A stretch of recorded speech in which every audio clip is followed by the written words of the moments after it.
Oh, back together again, reunited, feels so good. Doesn't sound that great, I can tell, right out of the chute. Ben and Woods, 97.3, The Fan.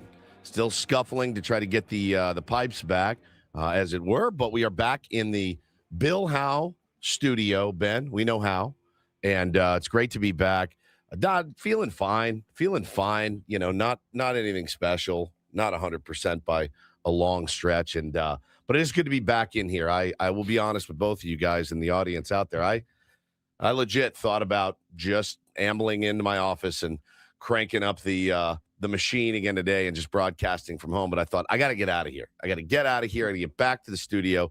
Don't think I'm contagious anymore. Hacking up the last of the gunk and feel pretty good. And it's good to be back. I'm Woodsy. That's Paul Reindl, executive producer of the program. Good morning, Paulie. Hey, how are you? Doing good, pal. And Ben Higgins, the chairman, friendly neighborhood sports anchor. Good morning. It's good to see you again in good person. To see you too. It's been since a week ago Friday, I think, that we've actually been in the same room together. So welcome back. I'm sorry that your voice isn't quite 100%, but you do look like you've got some color back, and you definitely look like you have some more energy. Yeah, a little bit. I kind of got hit again yesterday, man. I didn't feel great. Got a lot done, but didn't feel great, and got some rest, watched some football. So that was lovely. I've got major anxiety about what's happening today at my home. Today's National Spouses Day, so shout out to my spouse for just being awesome. But she put me in an odd position today. I'm in a very odd position, a position that I'm not great at. I believe Nate Bargatze has talked about it before, the comedian. We've got a worker coming to the house today at between noon and 2. And he kind of made the joke of when the guy shows up and he's like, hey, where's the electrical box? He's like, I don't know. Ask my wife. Like, I have no idea. So we got a guy coming today, some issues with our roof. There's a leak. Maybe now it's a plumbing issue up there. No one really knows. Nobody really knows. Is there plumbing in your roof? There's pipes. Work? Okay. Yeah, there's pipes. Yeah. And the people that fixed our HVAC may have screwed something up. They may not have. No one really knows. We've had several people take a look at it and come up and they give it it's probably this. And we're now to the point where it's like, I just want you to fix it. I don't care about the root cause. I just want it over. I don't want to see anybody else in here, up in my attic, running around. Well, she has an extremely busy day from noon to 2, like from all day long, but they're coming from noon to 2. So I need to be there to welcome them when they get there. I'm not going to be of any help. I'm going to point them in the direction of where they're going and say, the problem's up there. I'm sure my wife has texted you a synopsis of what needs to happen. But when I didn't do the initial part, like bring the initial guy out, I'm in the dark. She keeps me in the dark for a reason, because if it were up to me, I would have been rooked by the original guys for $25,000, $30,000, $40,000. So she's handled it. But now when it comes down, it's nut cutting time, right? Like they're going to go up there and fix it. I have to be the one that supervises. So I really don't know what to do. Is it the T junction or the U valve? Exactly. Well, the W joint? So I'm not even sure. It kind of happened on Friday. The guys that maybe screwed it up in the first place, they sent somebody out. But he was never been there before. They sent out a new set of eyes. He got up there. He looked. He's taking pictures. He comes down. My wife has a meeting. She goes, hey, he's going to wrap up here.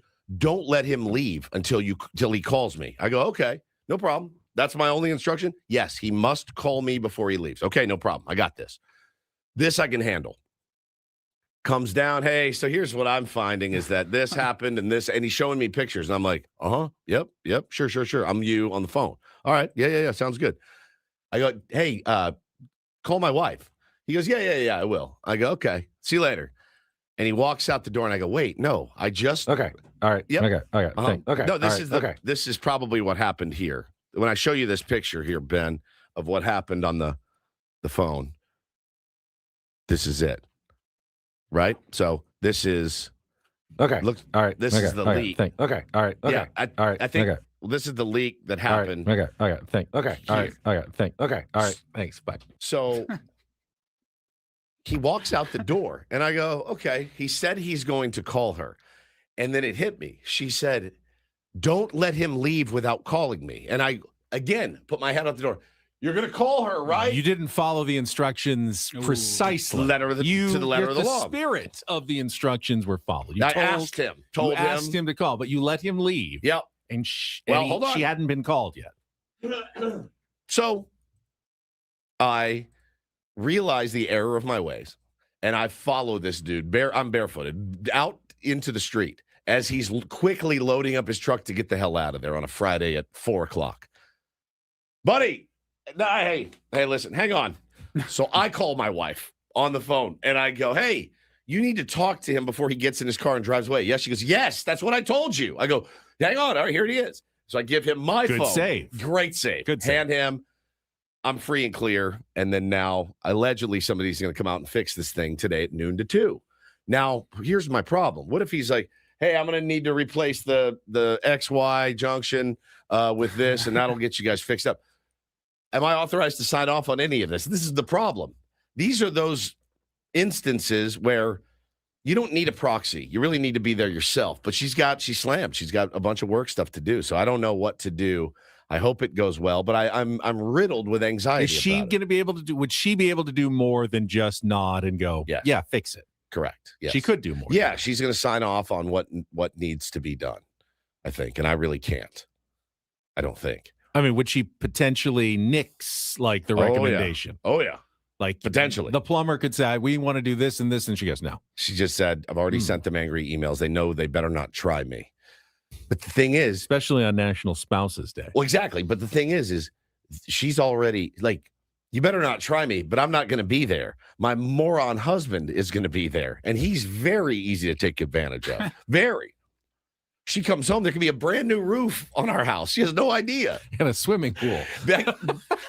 She walks, what did you do? I'm like, oh, I had him put on another addition to Bo's room. I thought him install a loft. Is that not what we wanted? I'm telling you, I'm an anxious mess about it. I just want the guy to come in and go, hey, bud, how you doing? Now I know exactly what I need to do. Let me get up there and get it done.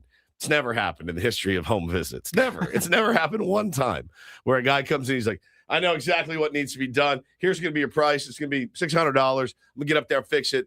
We'll get this thing cleaned up, get out of your hair. It's not going to happen. You know it. I know it. We all know it. The guy that's listening, if he's listening, he knows it's not going to happen like that. He's laughing right now. He's laughing right Go to now. ChatGPT and type in, what are intelligent questions to ask a plumber when they come over to my house? Correct. Make a quick note on your phone, and then you'll fool them into thinking that you know what you're talking about, which will maybe prevent you from getting taken advantage of. It's literally the funniest Nate Bargatze thing. I mean, he's like, you're asking me? You're asking me what needs to be done, where the junction box is? Go ask my wife. Like she runs the house. He's like, I got no idea. So that's kind of where I'm at today. Again, I know it could be looked at as weaponized incompetence. We do that as men a lot. No. I can't change diapers. You do it so much better than me.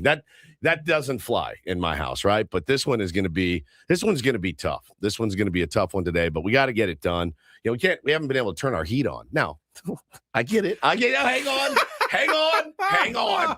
All the tier ones in Connecticut. Hang on. North Dakota. Hang on. Sorry for you.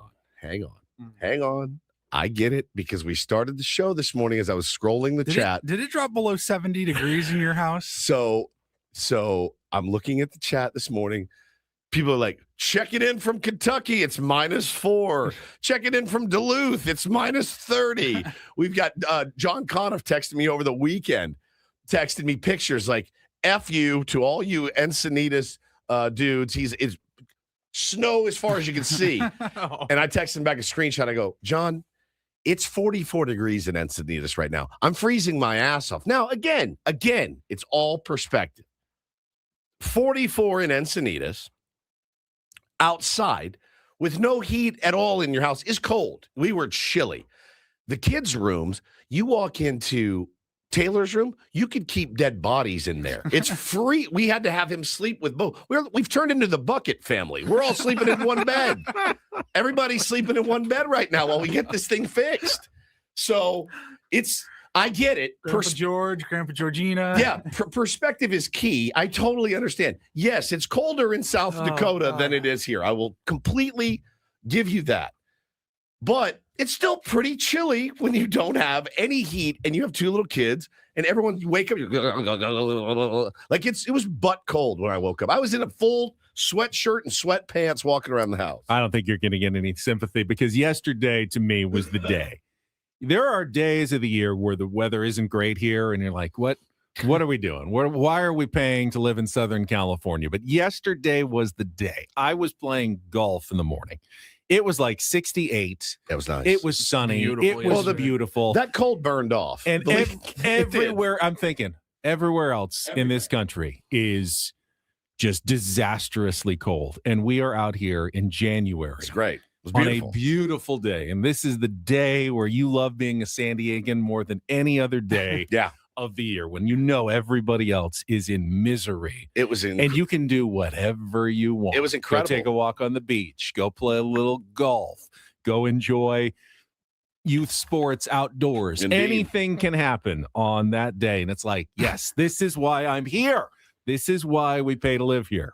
Yeah, I was talking great. to some friends in Charlotte yesterday. They both are teachers. They don't have school today. Yeah. They said it's about 20. It was like 21 degrees yesterday. They're like, yeah, it's freezing. Yep. I'm like, yeah, it's about 71. Just took the dog out for a walk. It's got a little hot. It's got a little sweaty. Yeah, almost had to put a sweatshirt on. I saw a great tweet yesterday from somebody that said somewhere in the Northeast, there's a group of buddies that already know that there will be no class tomorrow, right? Class has been canceled because of the blizzard and there's just no way. And they all got together with about 100 beers and they're all holed up watching football, drinking beers all day. And those guys are about to have one of the best days of their lives and they don't even realize it. And it hit me like a ton of bricks because I went to school in Indiana and I went to school in Chicago. And there were those days where you're like, yeah, dude, nobody's we had 14 feet of snow this weekend. I don't think they're going to be able to clear it in time for classes. And everyone come to my place and let's drink beer, eat pizza, watch football. I had probably a dozen of those days in my years up there. There were none better. There were no better days than that. Just a bunch of dudes sitting around drinking beer, watching football. I remember my senior year of high school, we had a big snowstorm coming in up in Washington, and it was like on a Tuesday night. Like we knew the weather was like every news outlet around said there's no chance of anything happening on, call it Wednesday morning. Don't even plan for it. My buddy spent the night at my house on a Tuesday night. Like, we know we don't have school tomorrow. Yeah, we not stayed going up to school all night, goofing around, playing video games or whatever. And then we wake up and there is not a single snowflake out. And we go, oh no, we got to go to school. We check the weather in the morning and they go, yeah, it's going to roll in at about 9:00. Like school started at 7. And I go, dude, let's just hold out. Let's just hold out. We just didn't go to school that day. By about 9:30, there was 6 inches of snow. The buses couldn't even run. Yep. So everybody just had to walk home from school. And we're just that like, had already been there. You nerds, you didn't believe. That morning, those mornings of getting up, and I spent time in middle school and some late elementary school in Connecticut, right? Mm-hmm. And that morning of waking up, you look outside, you go, oh my God. It is dumping. And you run downstairs and your dad's got the local news on and you just sit and you wait for it to say. Waiting for your district. John, whatever, like Hoover Elementary School. And you're like, come on, yeah. And your parents like, all right, well, we got to go to work. You're like, see you later. I'll be here watching The Price is Right all day. You have no idea what we're talking about. We would always get the 2-hour delays. You're like, damn it. Yeah, 2-hour delay is murder. Murder. Not even a bit. I never missed one day due to weather at school. No, nor should you. Here in San Diego. Nor should you, man. But all you people, all you guys listening from around the country that are snowed in and freezing, I get it. 44 is a little chilly in my home. It was cold in my house. There's no, it feels just empty, right? When there's not one bit of heat going. So we've had to keep that off hopefully we get this thing fixed today. But other than that, you guys had both guys went down to the Randy Jones Memorial. How did that go? Another beautiful day on Saturday, and tons of tier ones out there that said hello. It was really nice. It was really nice. You guys hung with Adam, yeah? The three of you guys? We sat together. Some really good speakers. Bob Chandler, the great Teddy Leitner got to talk about Randy Jones. He's always amazing. And I thought Jesse Agler really handled his role of master of ceremonies very well. How did Flan sound? He was awesome. Awesome. Bring tears to your eyes? He got introduced, I think, a little prematurely. Like, he wasn't totally ready to come out when Jesse announced his name. He was like just coming out of the dugout. He had to walk across the whole field. He's lugging his guitar. He's got his harmonica around his neck. But when he finally got up there, man, he sounded good. Sang the song "Every Hello Is Goodbye." It's unbelievable.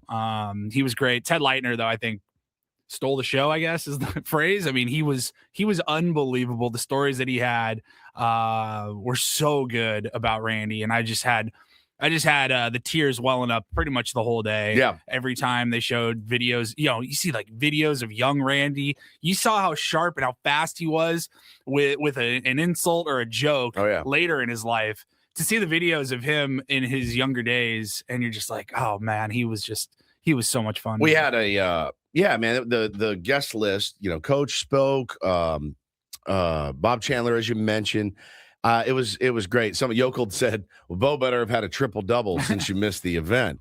And the funniest part about all of it is, we went to two youth basketball games, and Bo's was actually the first game. Now, the Woods family scoring record was 10 points, set by my youngest, Taylor.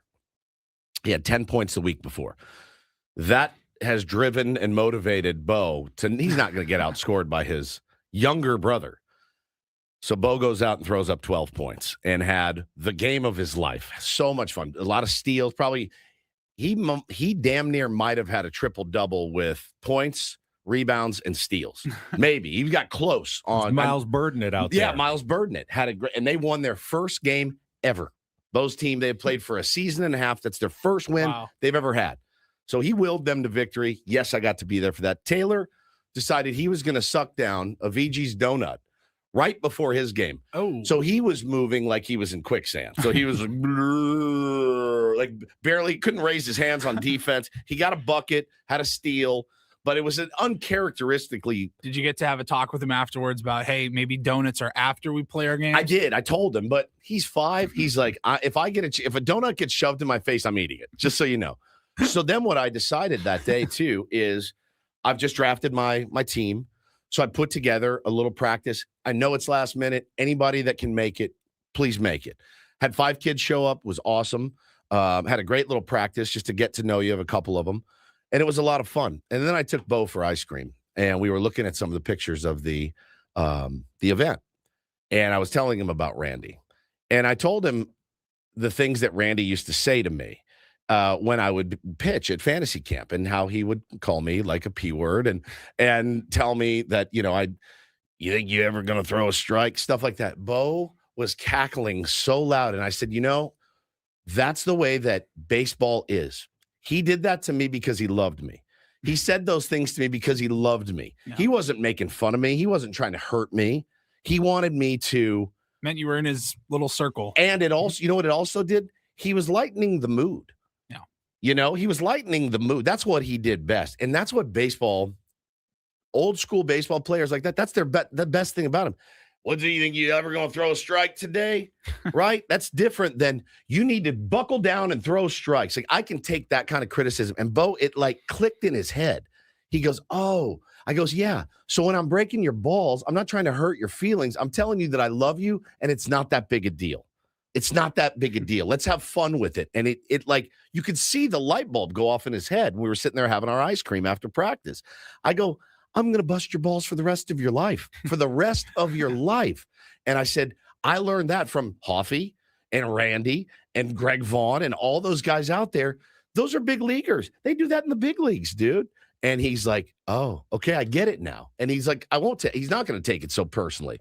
I'm like, hey, you want to mix in a strike? You may want to get that glove down on that ground ball, or, whatever. Like, it's not meant to hurt. It's meant to praise almost. So it was really cool. What really stuck with me, because I had heard pretty much every single one of those Randy stories before, and it was great to hear them again. And, Teddy was great, but Randy's two son-in-laws got up and spoke. Awesome. And I had never met either of them. His two daughters and their husbands were up there. Oh, I'm sure he busted their balls plenty. Exactly. Plenty. Can you imagine? They talked about it like on the golf course and just like, can you imagine how both amazing and difficult it would be to have Randy Jones as your father-in-law, given, his personality and busting your chops. How relentless he was.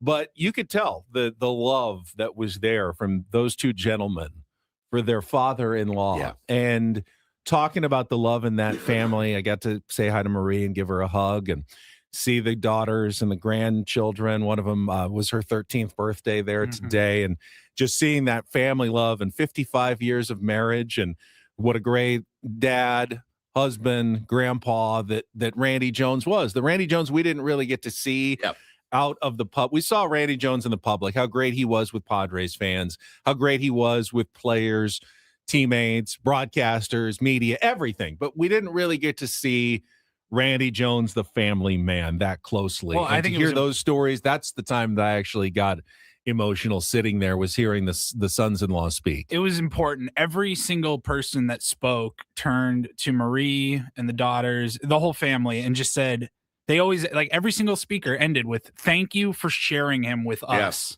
For sure. For all this time, because he, how many guys they play a long, MLB career, and then it's family time after that. Like, they don't not always do they stick around the franchise and do every community event, their own pitching lessons. I saw some old school guys like Andrew Kashner showed up. Tyson Ross was there. Ross, that's so cool. Yeah, that's so cool. And you're like, oh yeah, pitchers. They probably had a deep relationship, big time, with Randy Jones. But I bet Randy and Kashner were tight. Hunting, fishing, baseball, pitching. I mean, come on, dude. I was obviously I hated to miss it. I loved what I got to see. Has any former player of a team, loved their team as much as Randy loved the Padres? For real. Think of the greatest Yankees, Royal, whatever. You name the team. Their number one alumni, their ambassador to the team. Did they love their team as much as Randy loved the Padres? I don't know. Great question. And probably not is the answer. But I'm so glad you guys got to go. Thanks for going in my stead. I loved everything I saw online. And like I said, we were sitting having ice cream, watching some of it. And it was a good moment. It was a cool moment I had with my son because of the person that Randy was. Of all the stories and all the statistics, just to tell Bo, the year 25 complete games. And when Ted Leitner was up there talking about that year, and he goes, who led the major leagues in complete games last year? It was Nick Lodolo. He had two. Yeah. They had 13 total last year. It's crazy. 25 in a season is bananas. I mean, it's, the difference in the game then and now, it's stark. There's no question. But, we love you, Randy. And sorry I couldn't be there, but I know you would have been very proud of me that day, because you always were, and you were always a good friend. And man, like, it was an honor to be to have my chops busted by you every single time. And then as Paulie and I were walking out, I had a very interesting conversation with a current player on the San Diego Padres. We'll share some of the details of that. Juicy. And set the menu for what's coming up, including right away, we'll talk about the Darvish story, not a story, what went on over the weekend, the reporting from Kevin Acee, the response from Darvish and his agent. We'll get to all of that coming up. It is Monday morning.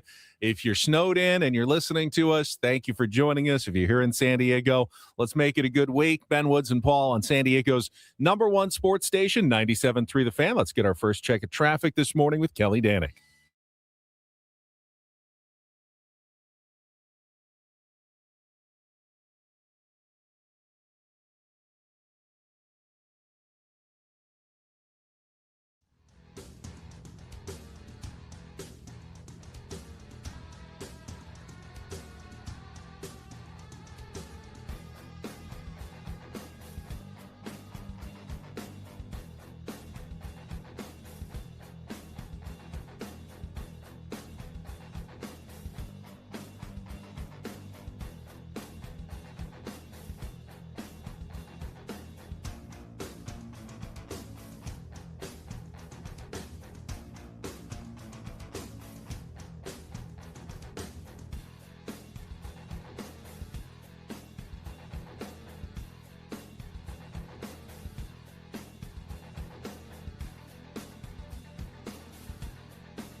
He just here. I'll show you a little. Just a little. Please don't. Just a little bit. What hurts on you? Nothing at all. A little bit. Nothing. Now, So let's say whatever you're about to touch is the only thing. Let's say It's gonna hurt. Right? All right, yeah. Okay. Pretend your knee hurts. Pretend your knee. It's going to in a second. Right here.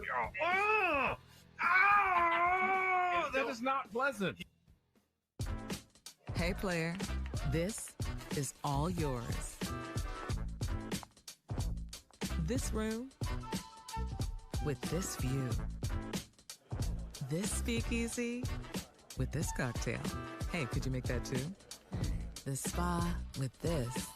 Ah. And this pool on this roof. This is all for you. The all-new Hamul Casino Resort, now open.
So following the Randy Jones celebration of life on Saturday, Paulie and I were walking out off the field at Petco Park, and all of a sudden kind of got a tap on the shoulder. Wasn't expecting it. Turned around, And standing there was Joe Musgrove and his fiancee, Erica. Excellent. As we were walking back into the tunnel. So got to chat with Joe for a little while as we all walked out to our cars and got to ask him a few questions about how he is feeling. And Joe says he is absolutely ready to go for the start of spring training. You started interviewing him immediately? Well, I mean, kind of. I think Paulie actually asked that question. Well, Got the journalistic question from Paul Reindl. He asked us if we were going to be heading out there in a few weeks. Spring training, we'll be out there in about a month. Yeah, he said, you guys heading out to Peoria? I said, yeah, I'll be out there in about a month. He said, awesome. I said, you got to be just rearing to go. Chomping at the bit. He's like, yeah, dude, I cannot wait to get back out there. He's like, it's one thing to say it all off season. Like everyone's asked me. Every single person comes up and what's the question? It's, hey, how you feeling? How you feeling? Like, you ready to go? Yeah. I was like, in my head, I go, yeah, as soon as I said it, I was like, moron. Everybody asks him that question. And he just goes, to be able to actually get back out on the mound and do it is going to be so, he's just can't wait. Yeah, Looking good. forward to it. Talked a little bit about his mom, Diane, how she was here for the extravaganza. How much we appreciated that she comes in, and he said, "Oh, yeah, she loves doing it, and we love having her." So that's a great relationship. And then Joe actually went with Jackson Merrill yesterday to the opening of the new Miracle League field. The Padres funded like $300,000 in refurbishments to the field up in North County, and had a few more comments. Here's a quote from the UT. He said, over the last 3 weeks, 4 weeks, I've really started to hit a stride, and we're feeling physically really good now with more consistent recovery. Training was a little more based around getting the body ready, getting the body tuned up, ready to take on a full season. But he's throwing now all of his pitches off the mound, and he thinks he's pretty much full go. He does admit that the Padres will probably keep a closer eye on him at the start of the season in terms of pitch counts and innings, but the idea is as they get going, there's no limitations or restrictions on what Joe Musgrove can do. If he can throw 180 innings, then they're going to let him throw 180 innings by the end of the season, be a full member of that rotation, and hopefully back to the guy who in 2021 and 2022 was a top 15 starting pitcher in all of Major League Baseball those couple of seasons. If the Padres get anything close to that Joe Musgrove and get Michael King back healthy with, as good as he can be, they could have a really formidable top of their rotation with Nick Pivetta as well. No question, man. I talked to Ben Fritz when we were out at Fantasy Camp. Fritz, he said, I don't know of another pitcher that's more in tune with his body than Joe Musgrove. He's constantly working to improve. So always, as a fan, that's what you appreciate very much. You guys know the eye wash is very important to me. And not that it's eye wash. He's actually rehabbing from an injury, but I love how committed he is to getting back on the mound. And again, trying to go out and help this team win. Always appreciate that about Joe. Here's what we got coming up on the program today. We will talk more Padres coming up here momentarily. The news, or is it not news, about you, Darvish, that came out over the weekend. We have a Super Bowl matchup. We will get into that in our 7 o'clock hour a little bit. The New England Patriots taking on the Seattle Seahawks in 2 weeks in Santa Clara at Levi's Stadium. And hey, there are Patriots fans. There are 6-year-old Patriots fans who have never seen their team in a Super Bowl before. So yeah, it's good that they've finally gotten back after the long, dark period of Patriots football. They have returned to the national stage. I'll say this, though. They're back a lot sooner than I thought they would be. Me too. Yes. They won 4 games last year. I know. Yeah. They're back a lot sooner. Insane turnaround. Yeah, insane turnaround. Great work. Benny and I were looking last week during a commercial break when you were out. We went back and looked. Every single AFC Championship game since I think 2010 has had either the Patriots or the Chiefs in it. Yeah. Every single one. Yeah. In the last 15 years. It's insane. So they're that game yesterday, we'll talk about the football that we watched. Again, being ill really allows you to watch a lot more football than you normally would be able to watch. Second game was fantastic. I mean, one of those two teams together, you wish they could play every week. My God. Three unbelievable games. Like, what was the point separation in all 3 games? It was like 5 or 6 points, determined all 3 games. It was unbelievable. And so you look at the matchup and you go, oh yeah, I'm ready for this. It's going to be a good one. We all have our ideas on who's going to win and how, but we'll have 2 weeks to speculate about that. Super Bowl 60. What is that? LX. LX. Okay. All right. I like it. We have 2 weeks to speculate about how badly Seattle's going to destroy New Yes, England in this exactly game. right. It's exactly right. That's exactly right. To start kind of changing our mind and go, well, maybe if this happens, then New England can keep it close. What's the original point spread? I haven't I think even. it was like 3.5. That's 4.5. That for Lock it that's in. it? Are you kidding me? Seattle's only 3.5 point favorites? Are you kidding me? Lock it in, man. Yeah, I've got Seattle right now. So let's see here. Now it's up to 5. Already, yeah, up to 5. Okay, it's going to keep going up. Yeah. There's a quote by the great Marcus Aurelius, Ben, that says, going back to Roman times. Yeah, back to Roman times. It says, you don't have to turn this into something. It doesn't have to upset you. And I think that's a good message for some of the Padre fans I saw over the weekend about this Darvish situation. It is a complicated situation for Darvish, and it was made, I think, more complicated over the weekend. Are we going to talk about that right here? We are. I think we should. All right, we'll do so right after a check of traffic on 97.3 The Fan. From the 855 Get Ross Traffic Center, protecting San Diego after accidents or injury, here's Kelly Danick. Getting reports of a 2-vehicle accident on the College Avenue on-ramp to eastbound 8 there over to the right shoulder, and a collision on westbound 905 at Britannia. That's over to the right shoulder. I'm Kelly Danick with Ben and Woods, San Diego's #1 sports station, 97.3 The Fan. Let me just quickly throw in, Craig Elsten will join us at 7:35 on our David P. Shapiro fan hotline. We'll talk some Padres baseball and more with Craig. All guests, I'm Ben and Woods. Here on the David P. Shapiro fan hotline, David P. Shapiro, criminal defense attorneys, helping good people regain control of their future when charged with a crime since 2010. Visit davidpshapirolaw.com. We'll have all our regular features. Don't do this. Take on Woods, our Reindl Report, plus biggest fan contest at 9 o'clock, and we'll talk some Aztecs, their win over UNLV, likely in our 8 o'clock hour. But, yeah, let's get into the reporting over the weekend about Darvish's future from Kevin Acee in the Union Tribune, saying that, according to his sources, you had informed the Padres that it was going to be his intention, not that he had announced his retirement yet, that it was his intention to walk away from the remaining 3 years on his deal with the San Diego Padres and a majority of the $43 million that he was still owed by the team, rather than continue his baseball career.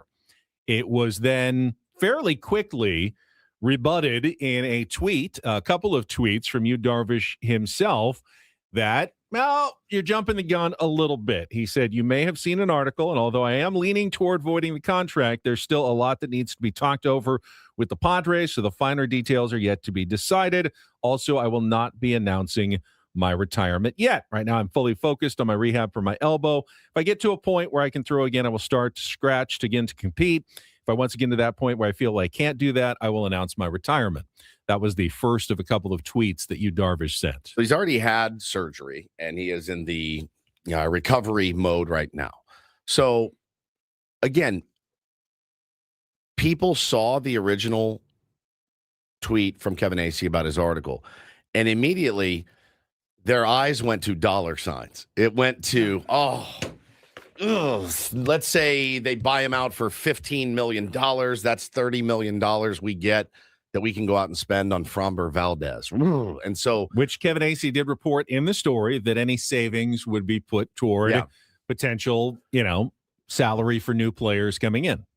So I do wonder, my hope for all of this is that Darvish, who has given so much to the game, so much to our city and team, doesn't feel pressure from the front office or the fans to walk away, because again, when you get injured on the job, pitching on the job, and you still have 3 years at $43 million remaining on your contract, that's your money. That's the contract they gave you. You signed it. That is your money. You are entitled to every single red cent that they give you.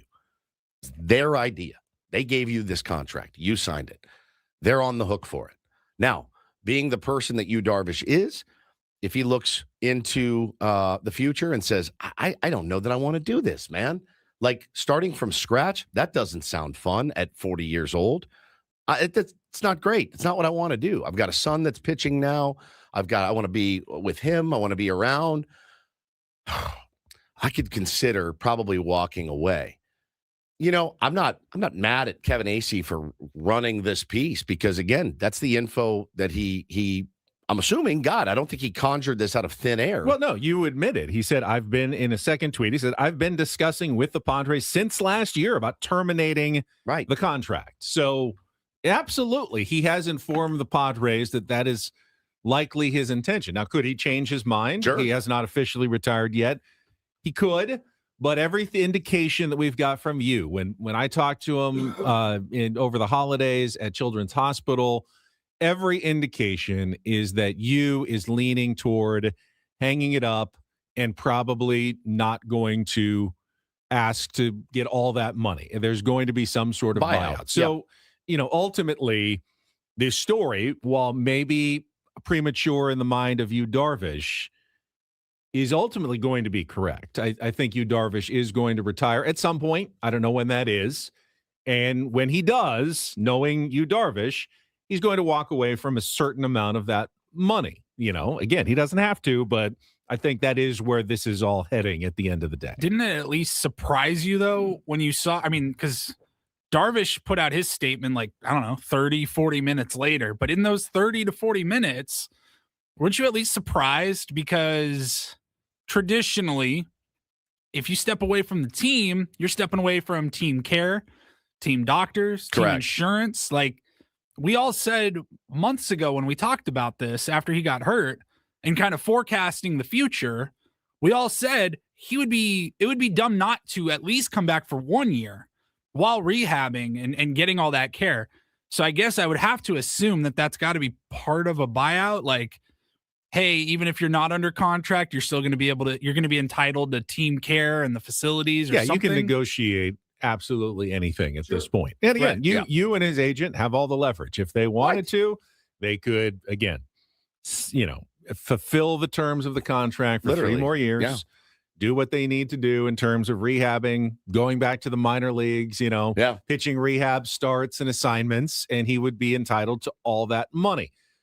Does not seem like that really is what you wants to do unless, miraculously his arm feels like it's 24 years old again, and then he might want to pitch. And if, by the way, if you're a Padres fan and you feels like his arm has turned back the clock 15 years, you want him to keep pitching because Yu Darvish is a phenomenal pitcher if his arm is healthy. But if his arm's not healthy and he wants to walk away, then, he's going to walk away and he's not going to hold up the Padres and say, but you need to give me every last red cent of that deal. That's who Yu Darvish is. And, like I said, it spirals out of control online. You see how things can absolutely turn into a tornado when everyone is going, okay, if he walks away now, that's going to free up X and we can go get X. And it's tough. It's tough. It's a tough position that he was put in to have to come out with that statement. Honestly, tough position for AC to have to come back and add that context to his article, which he had to do. Your opinion, your professional opinion, been doing this a long time. Was it just a jump the gun, got some information and jumped the gun? Or was it no, this is the information I was given and I'm going to run with it? Well, he didn't report that you had announced his retirement. Right. He reported what his intentions are going to be. He reported that there have been discussions and he has informed the Padres that that's what he intends to do. From my view, that does seem accurate. Was it an uncomfortable time for that to come out? Obviously, for Yu Darvish and his agent, maybe. And, that's between Kevin Acee and Yu Darvish. But Kevin Acee's not under any obligation to run a story by the Padres or by Yu Darvish before he runs it. If he feels like the information is accurate, then we'll find out if it is or not.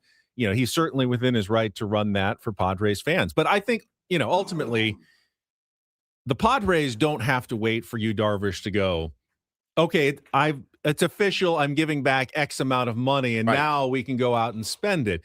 If they feel like it's trending in this direction, they can probably say, at some point, we're going to get this money back from Yu Darvish. If we needed to allocate it somewhere else, correct, we can do so now. Do it now. You don't have. It's not like you have to wait until that money comes back into your checking account before you can then spend it on someone else. Has anybody in this room ever said, oh, I don't really have the money to cover this, but I am getting this bonus in 3 weeks. I can go ahead and buy this now on my credit card and pay that off when I get that bonus. Sure.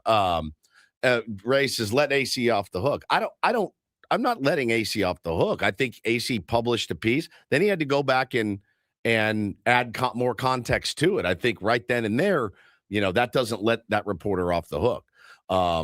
So it doesn't. You don't have to be mad at this. You really don't, because again, I don't think it's any new information. And when Darvish himself says in his tweet, although I am leaning towards voiding the contract, that's from his Twitter account. That right there tells me, okay, that's good information that you have. You may have jumped the gun for Yu's personal timeline, but when he says himself, I'm leaning towards voiding this contract, again, the reactions about Darvish and all the stuff that's come out, people wanting him to just walk away. I don't really understand it. I don't, because again, none of us would put in that position as well that had that opportunity or that option, could say with any certainty that we'd say, yeah, I'm just going to leave this on the table. I really am. So it's a delicate situation, certainly, but ultimately, it's Darvish's decision, what he wants to do with his body and the time he wants to put in on it. That's the whole bottom line. The contract really is immaterial. They gave him that contract. He signed it. That's his money.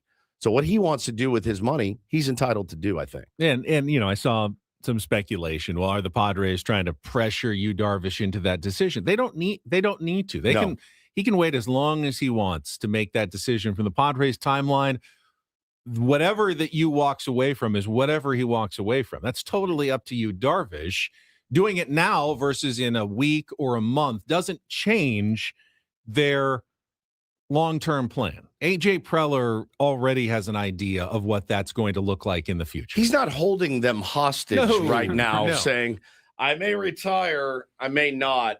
Don't go out and spend any money because you may get some back, but you also may not. I don't get that sense. Dom actually nails it here. He said, Clark Didwall did exactly that, to put in a pool for his family, and instead he got enrolled in the Jelly of the Month Club. He actually put it, he what do they call that? He hedged. The gift that keeps on giving. He hedged, right? He hedged. He's like, I'm getting a bonus, so I'm going to put this pool in. Actually, he didn't get the bonus. We did because of Cousin Eddie. Right. But originally. Fix that with his boss. So. Originally. So, I don't know, man. We as Padre fans are anxious and excited and hopeful that there's another starting pitcher added. That money could certainly help you, but the Padres aren't anxious. The Padres, right, I promise you that they're not sitting there going, when is he going to make his decision? Right. When is he going to make his decision? So we know. No. And they already have forecasted exactly probably what they're going to offer and the settlement and how it's going to play out. If you need another guy to quit so that you can hire another guy, you got bigger problems. Right. You have much bigger problems. I need him gone so we can make a signing. You're screwed anyway. If that's you're the already case. On the hook for that money. Yeah, you're already on the hook for that money. You cannot operate until something finally changes. Like for sure, you can't just go ahead and start making plans. Right. So I don't know. Honestly, it made me sad. Yeah, it made me sad realizing you read the comments, people, he needs to walk away, you got to retire. It just bums me out because I love Darvish. We all love Darvish. Most of us do. If in fact he's thrown his last pitch, that really bums me out. Yeah, it really bums me because he's one of the most significant pitchers of this generation. We were debating, like, is he going to be in the Hall of Fame? I think he absolutely should be for the impact that he's had on an entire country, a generation of young baseball players coming up. That's who their guy was. It was Darvish. And he's just such a wonderful human being. And the fact that I hate that he's in this got position. To be here though, for as long as he was here. It's been great. Yeah, it's a bummer that he's in this position, certainly. And again, this thing will work itself out one way or the other. But again, per his own words, he may have thrown his last pitch with the San Diego Padres. Now, anything can happen. We just saw 44-year-old Phillip Rivers come out of retirement and play quarterback in the NFL for a few games. So you never know what his decision will be from one day to the next, but it's his decision. It's his decision to make. On his timeline. On his timeline. Yes. Yep. But it's also, Kevin Acey's job when he hears news to report it. To report that news. And I don't think the news is necessarily wrong about what is going to happen here with Darvish. We will continue to follow that story as we move forward. But when we come back, It's the New England Patriots and the Seattle Seahawks. Some interesting decisions, a couple of interesting games yesterday. We'll talk about it next on The Fan.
I bet if I went back to the preseason NFL prognostications and you went through every expert's pick for the Super Bowl matchup, you won't find a single Patriots versus Seahawks matchup among them. I'd say that's fair. One of the more surprising developments was the bounce back of the Patriots after 4 wins with first-year head coach Mike Vrabel. And in just his second year, Mike Macdonald. When they hired Mike Macdonald in Seattle, I think we all went, who's Mike Macdonald? Correct. And in just his second season, with Sam Darnold at quarterback, no less, has brought Seattle back to the Super Bowl, where they will be favorites in Santa Clara in less than 2 weeks against Drake May, second-year quarterback of the New England Patriots. And yesterday had both the NFC, AFC championship games. First game was, of course, marked by the bad weather in the second half, especially in Denver, as the cold and snow set in.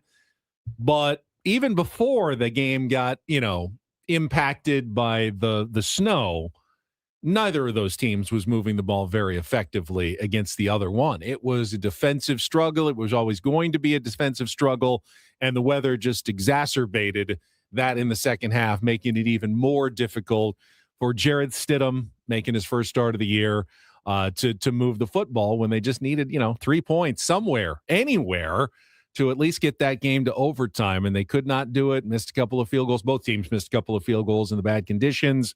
And ultimately, New England goes on to the 10-7 win over the Denver Broncos. And again, you certainly love the weather. You love seeing the weather rear its ugly head in the second half.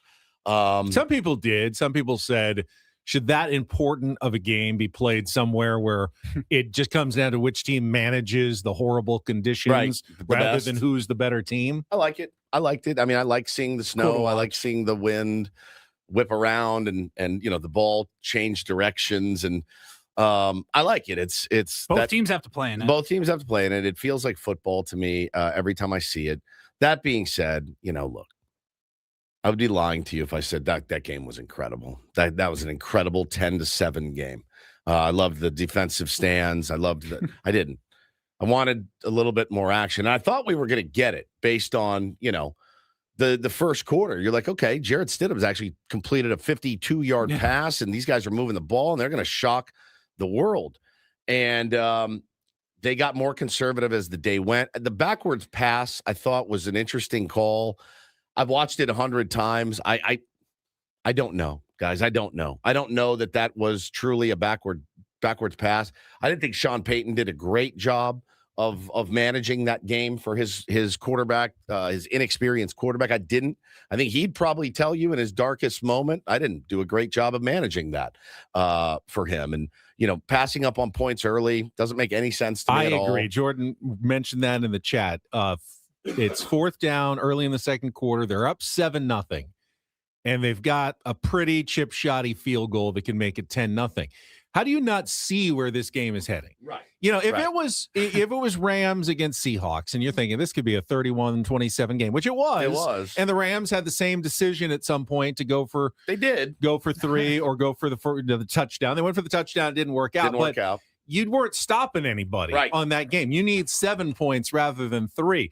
I thought for the Broncos, and I thought at the time, I'm going, you're trusting Jarrett Stidham to get the first down here rather than just take a 2-score lead at 10-0. Had they been up 10-0, that may have been insurmountable. Yes, New England ended up scoring 10 points, but I think that changes the complexion of the game entirely. I was stunned that he let Jarrett Stidham have the ball and then called a play where he had to roll out and no one was open at all. You're asking too much of a quarterback who hasn't been an integral part of your team all season long in that situation. Yeah, and the funny thing is like there were some decent balls thrown by the quarterbacks later in the bad conditions. You can't put any of those on the receiver. My son was watching. He goes, "Oh, you got to have that." I go, "You got to have that." He's throwing it through a 50-mile-an-hour wind, through the snow. Guys draped on his back. Like, relax over there. You got to have that guy. But I was fascinated throughout the game because I'm not a big Broncos fan, never have been, but I was trying to put myself in Broncos fan mentality. I'm like, we touched on it last week, obviously, like the high of winning and advancing to the AFC Championship, only to have that just ripped under your feet 10 minutes later when you get the Bo Nix story. Yes. Like all week, are you just like, hey, we're supposed to lose? Anything that happens beyond that is just gravy at this point. Yeah, but then you're in it. But like, what more could you have asked for? Exactly. You were in it. It was a 3-point game the whole time, pretty much. Yeah, and it's like the question, as Moot says, they knew the weather was going to turn. You knew take advantage of better conditions in the first half when you're moving the football a little bit. Try to accumulate as many points as you can. And then, then you can kind of play defense, of which you have a really, really good one and a healthy one.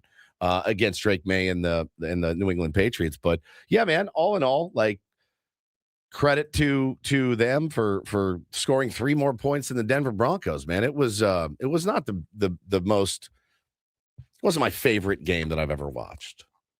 It was you know what? I think the jury is still out on the New England Patriots. That's what everyone's saying. They're like, they still haven't beaten a good, really solid team. They beat Buffalo on the road in October. Yep. They beat Baltimore on the road in December.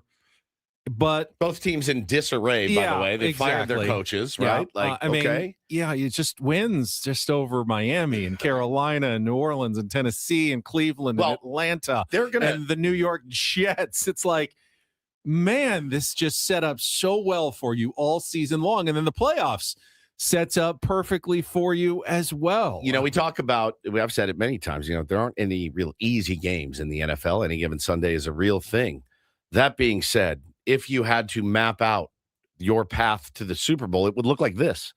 That's exactly what it would look like. If I had my choice to map out my road to the Super Bowl against these teams at these times, it worked out perfectly for them. An injury-riddled Chargers team traveling across the country.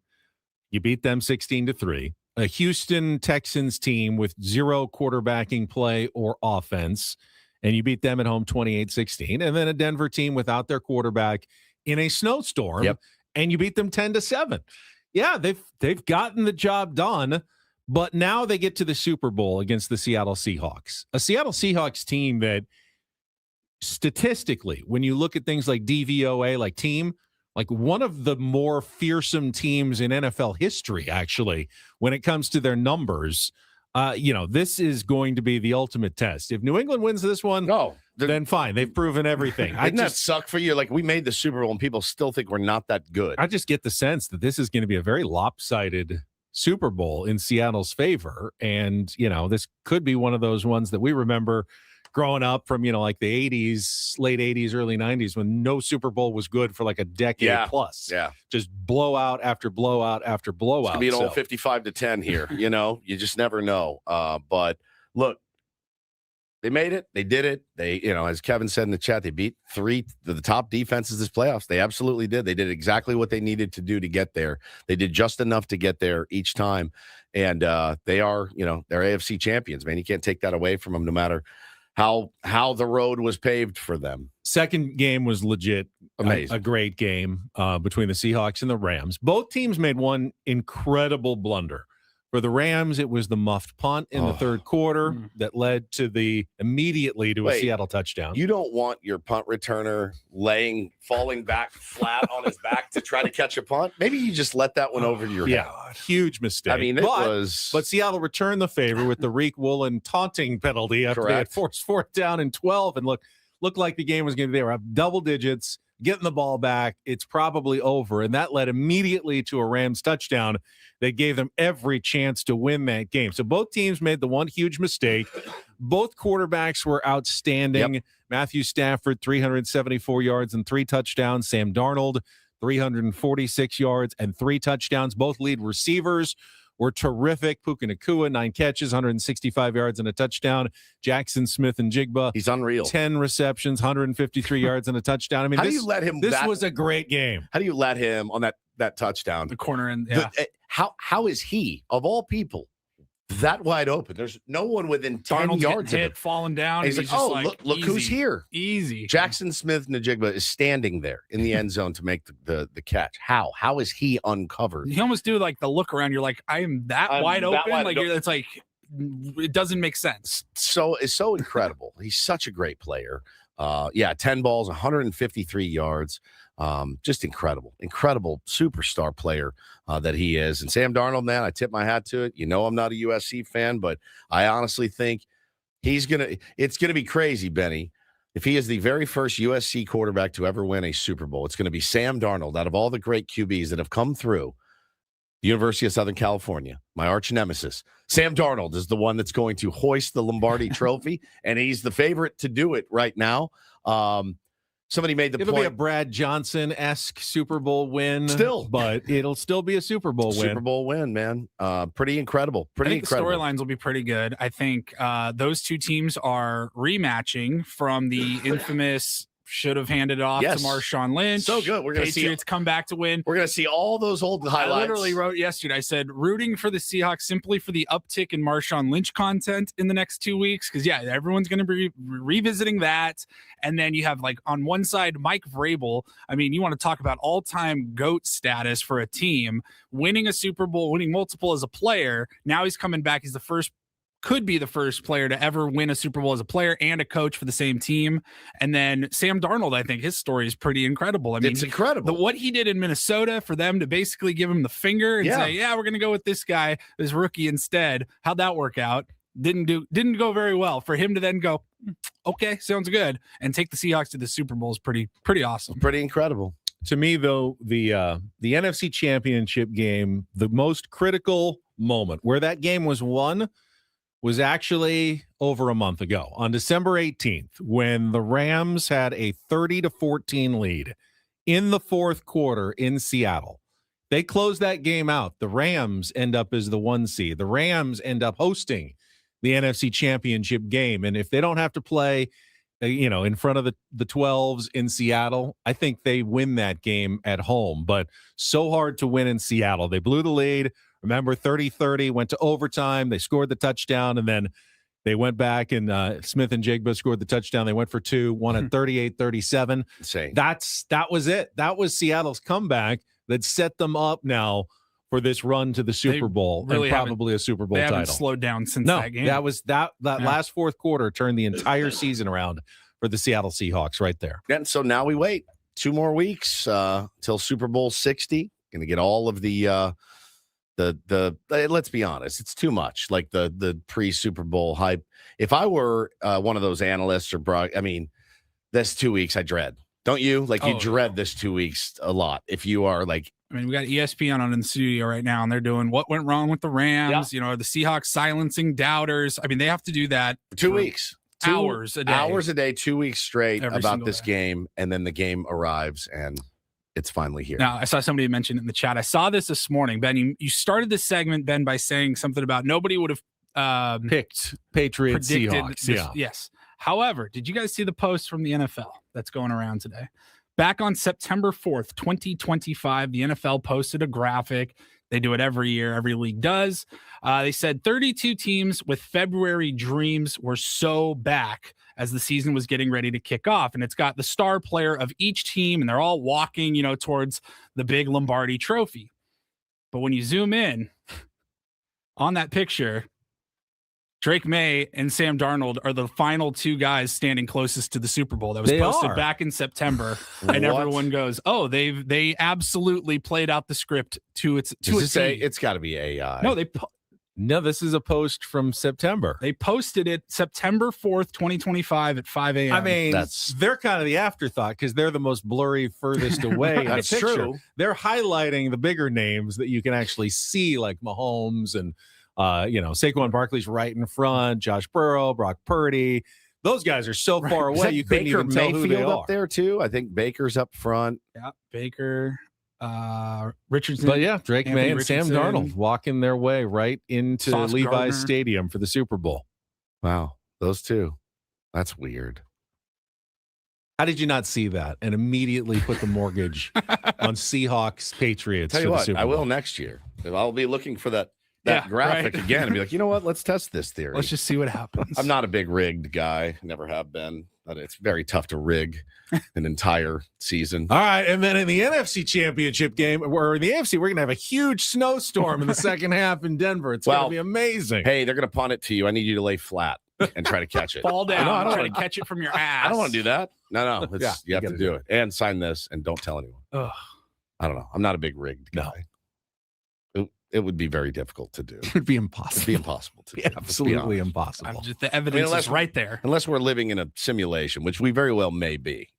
Yeah. I mean, we've seen scandals, you know, in basketball. Oh, yeah. Individual players can tank or shave points. In boxing, obviously, a guy can go down if he's paid to go down. And you know who needs to know that? That guy and the guy who's paying him. So you can keep it secret.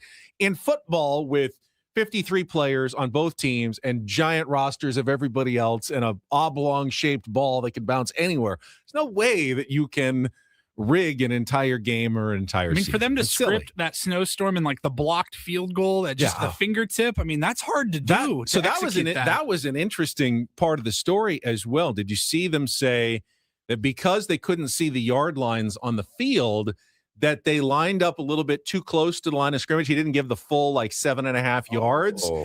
and he thinks if he had been another half yard back, Oof. that kick would have gotten over his finger, had a and it would have chance. been a made field goal instead of being tipped and deflected just outside of the upright. Are there really people in our chat that think that it's rigged? I don't think so. I can't imagine. Rigged, like predetermined. Rigged is one thing. There's we've learned about point shaving. We've learned about quarterbacks taking dives and things like that. Like the boxers taking dives. We've Pete Rose managing differently. Emmanuel Clase spiking sliders and things like that. But do we really think that it is WWE script predetermined? Like, hey, I don't care how we get there, but the Patriots win this game today. Or I don't care how we get there, but the Seahawks win this game today. I doubt it. I know it's not true. Paul says sarcasm, but Paul, not you. There are people that believe this. My grandfather was one of them. I'll be completely honest with you. My late grandfather. That sports were rigged. Oh yeah, football in particular. He grew up in the Dallas-Fort Worth area. He was a Cowboy fan, and then he wasn't because he said all of this is rigged. They rig it. And I go, what do you mean? I was little. I was like 10, 11. I was like, what do you mean it's rigged? He's like, it's all a big conspiracy. All right. Never really elaborated on how they would get it done. No more. Yeah. I would have liked to, if he was still alive, I would interview him on the air. And he would tell you how it was all one big rigged conspiracy. He would look at that graphic and go, they literally told you back in September. Yes. Who was going to be in the Super Bowl. If they were going to rig it, though, why would they give it away in the graphic? That Fair. would be so dumb. It'd be so Because dumb. we're all dumb enough to look at it and not think anything of it. Man. The signs are right there, Ben. I guess. Open your eyes. All right, we're going to take a timeout. When we come back, DDT on a Monday, including our friend Dabo, Apple. Also, greatest audio of the year so far, by far. Possible. We will get to all of that coming up next with Ben and Woods after a check of traffic here on 97.3 The Fan. First, though, it is still January. There is still time to take advantage of the best sale of the year at sdfatloss.com. It is not too late to follow through on your New Year's resolutions to lose the weight and lose it safely and quickly, up to a pound of fat per day and 10 to 20% of your body weight, thanks to sdfatloss.com. If you start the program now, before opening day of the baseball season, you can be down like me, like 40 pounds. I lost 40 pounds in 60 days. I am going on 3 years keeping that weight off. And what made the difference for me, the sdfatloss.com program is based on real foods, not shakes or bars or prepackaged meals. So I got to eat what I wanted, got to choose. They coach you on how to prepare and the portion sizes and everything. And if you follow through, you can lose the weight fast with no exercise, no injections, and no worry about those side effects. So just set up your free consultation by going to sdfatloss.com and get 20% off the program right now. Get your best prices of the year. They've extended their New Year's sale due to all the demand they got over the holidays. But don't wait any longer. Go today to sdfatloss.com. Lose the weight at sdfatloss.com. Results may vary.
Okay, player, this is all yours. This room with this view. This speakeasy with this cocktail. Hey, could you make that too?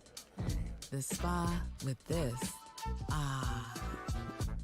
And this pool on this roof. This is all for you. The all-new Hamul Casino Resort, now open.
Broadcasting live from the Bill House Studios. We know how. It's time for Don't Do This, brought to you by Dixie Line Lumber and Home Centers, helping San Diego homeowners and contractors fix it, build it, and enjoy it. And we will start with an off-the-rails basketball game. Yes, we will, Benny. And look, let's all agree. We can all agree before.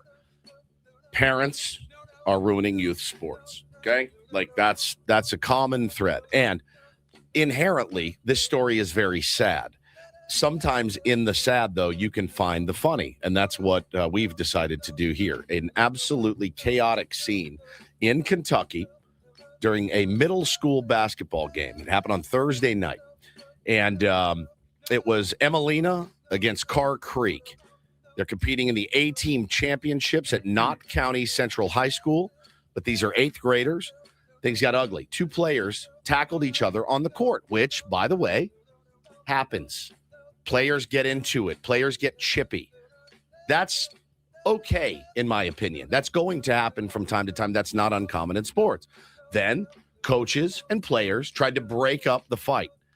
Well, the chaos got more chaotic when parents raced down from the stands to try to help end said fight. Well, that only made things worse.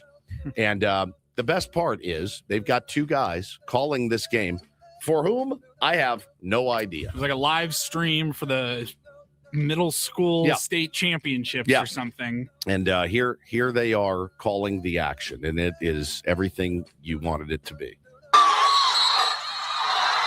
And they just got tackled. James, this go get Justin.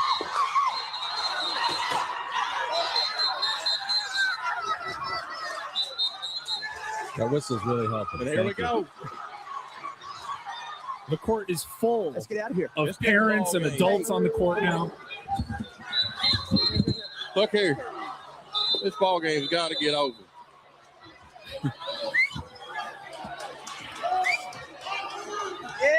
Yeah, let's go. This game's over. Yeah. We don't just doing this. We don't get somebody hurt bad. This game's over. Yeah, you can't get this. This game's over. And they just tased Ryan. This ball game is over. What was that? They said He just tased Ryan. they just tased Ryan. If you're watching on our stream, you'll see there's somebody being held back on the right side of the screen. There's a whole group of people there, and you can hear actually in the background. You're really listening to the taser. Yes. This game's over. There it is. And they just tased Ryan. Just fell flat on his face. This ball game is over. Sounds like Ryan's been tased before. Yeah, that was the Like, top that's- comments. Was somebody goes, I feel like Ryan has probably done this before. Ryan gets Please, this tased. game has got to come to an end. These guys are great on the mic. And they go to the graphic. What graphic did they go to? Just that. Just the final score. Yep, there it is. It They just tased Ryan. It just feels like they prepare for the basketball game. Okay, we got the basketballs, we got the jerseys, you got the taser for Taser. Ryan just in case. we know freaking- how Ryan can get. freaking sometimes. Ryan. I'm assuming Ryan's a parent. And they just tased Ryan. But I was listening back to it and I was like, man, we can use 3 or 4 of those quotes for the yearly or the crap up when the Padres lose. Got to add some of those to the This crap. ball game's got to get over. That's a good one. I don't know that. Yeah, That's great. yeah, let's go. I need that. I need that for the grap up. That's when we win. Yeah. Yeah. Gotta This have game's that. over. This game's over. And they just tased Ryan. Yep. Can't use that, but I would like to. I wish we could. Somehow you could. That will be in the tournament of drops. Yeah. Yeah. And they just tased Ryan. Kentucky, man. All right, let's hold off on the Dabo Sweeney accusations of tampering against Ole Miss for the Reindl Report because I want to get right to a little doo-doo this and save some time for Craig Elsten coming up. So DD mega doo-doo. This was unbelievable. I could not look away. I also couldn't look at my television. I couldn't watch. On Saturday night when Alex Honnold scaled free climb Taipei 101, a 101-story building with no safety harnesses, no ropes whatsoever on Netflix, streaming live to the world, just going up the side of the building. And I mean, I was losing my balance sitting on my couch, just watching him go up and do this. Really did it quite smoothly, made it all the way up the top of the spire to the very top. His fiance was like, or his wife was sitting there just watching like on the 101st floor, waiting for him to come up. When they kept going to her to like interview her, I'm like, leave this poor woman alone, please. Spectacular views. Taipei, just like gorgeous with the city and the mountains, and he is up there. But it was windy. They postponed it a day because high winds and bad weather. You know, one slip, unbelievable, and he dies in front of the entire world, plummeting to his death. So I'm just like closing my eyes, kind of not watching this whole thing. The amazing thing is he revealed afterwards he only got paid like a couple $100,000 to do this. $500,000. Yeah.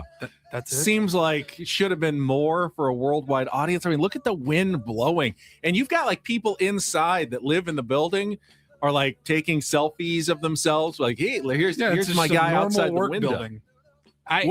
You get uncomfortable when like window washers are up here on the 6th floor outside our building with the scaffolding, with safety harnesses and rigs and ropes.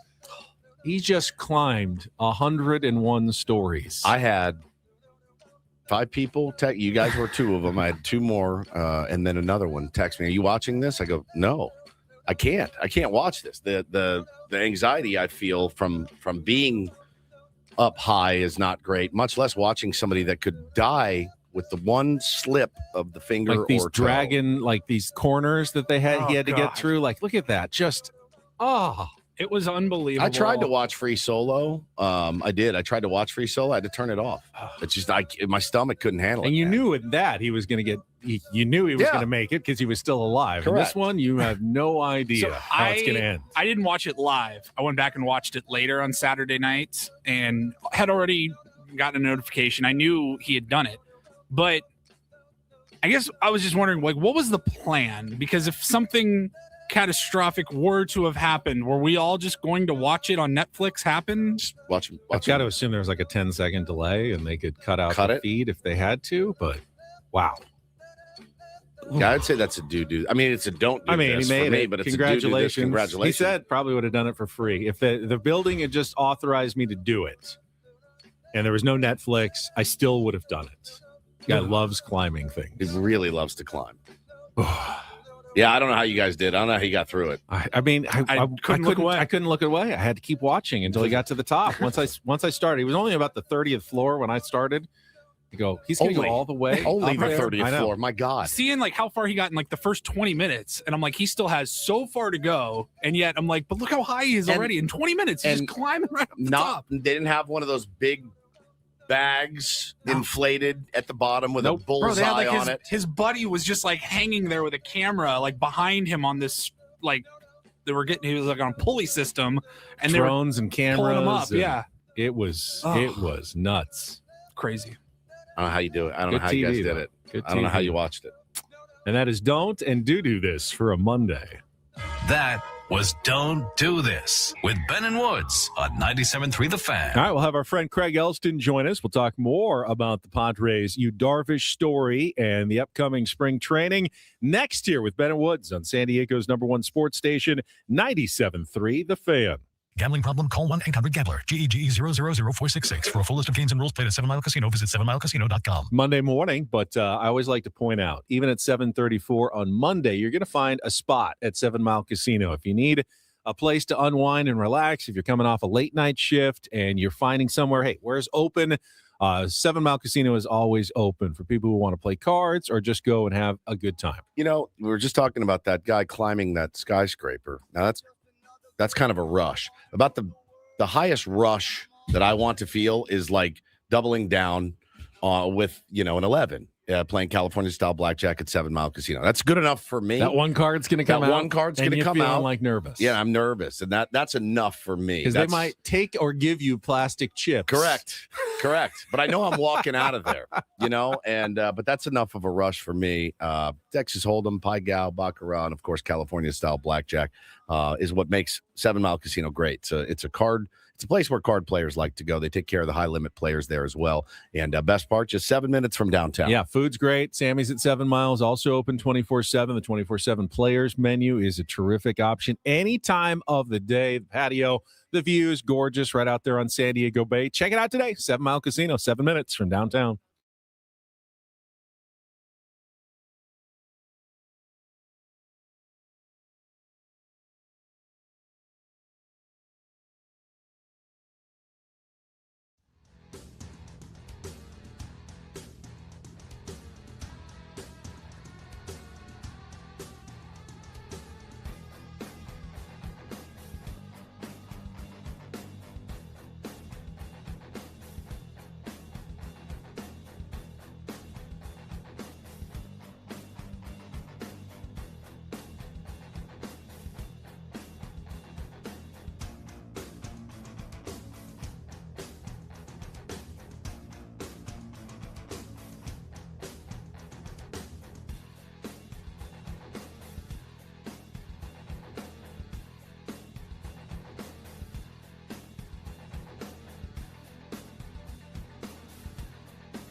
He just here. I'll show you a little. Just a little. Please don't. Just a little bit. What hurts on you? Nothing at all. A little bit. Not that now. So let's say whatever you're about to touch is the only thing. Let's say It's gonna hurt. Right? All right, yeah. Okay. Pretend your knee hurts. Pretend your knee. It's going to in a second. Right here. Oh, that is not pleasant. Hey, player, this is all yours. This room with this view. This speakeasy with this cocktail. Hey, could you make that too? The spa with this. Ah. And this pool on this roof. This is all for you. The all-new Hamul Casino Resort, now open.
So Alden Gonzalez in ESPN.com had some predictions for what could still happen before the start of the season. Thinks that A.J. Preller's still going to do something big. Still keep hearing the rumors hearing of this that. big move. I don't even know what it looks like at this point. He didn't either. Is it a trade? Is it another signing? It's got to be a trade, I think. I mean, if Darvish really is going to retire, if that's going to happen, will they reallocate that money to a big free agent? We will talk some Padres baseball with the host of the Padres Hot Tub Podcast, Craig Elsten, is standing by. We'll get to him right after a check of traffic here on 97.3 The Fan. From the 855 Get Ross Traffic Center, protecting San Diego after accidents or injury, here's Kelly Danick. Couple of problems along northbound 805. One is a stalled car in middle lanes just before Orange Avenue. Then up ahead near Governor, reports of somebody changing a tire in the center divide. So please take it extra carefully there. Move over a lane if it's safe to do so. That's north 805 at Governor. Southbound 15, just before Friars Road, collision involving a couple vehicles. It's over to the right shoulder. Northbound 15, tow truck helping to clear crash on the westbound 78 connector ramp, and collision on East 78 on the College Boulevard off-ramp. I'm Kelly Danick with Ben and Woods, San Diego's #1 sports station, 97.3 The Fan. And joining us right now on our David P. Shapiro fan hotline is Craig Elsten. Before we do anything else, Craig, you and I were fortunate enough to spend some time with Randy Jones, especially back in the early 2000s. On almost a daily basis on our Padres pre- and post-game shows, and just thought the celebration of life really struck a really complete note of who Randy was as a person, as a baseball player, as a broadcaster, as a mentor. It just I enjoyed the ceremony quite a bit on Saturday. I mean, what a life well lived. He did just about everything he wanted to do in his life. He got to experience the incredible highs. And then he made not only a name of him for himself in San Diego, but a reputation, a businessman, a broadcaster, a raconteur, but also just an incredible human being. It's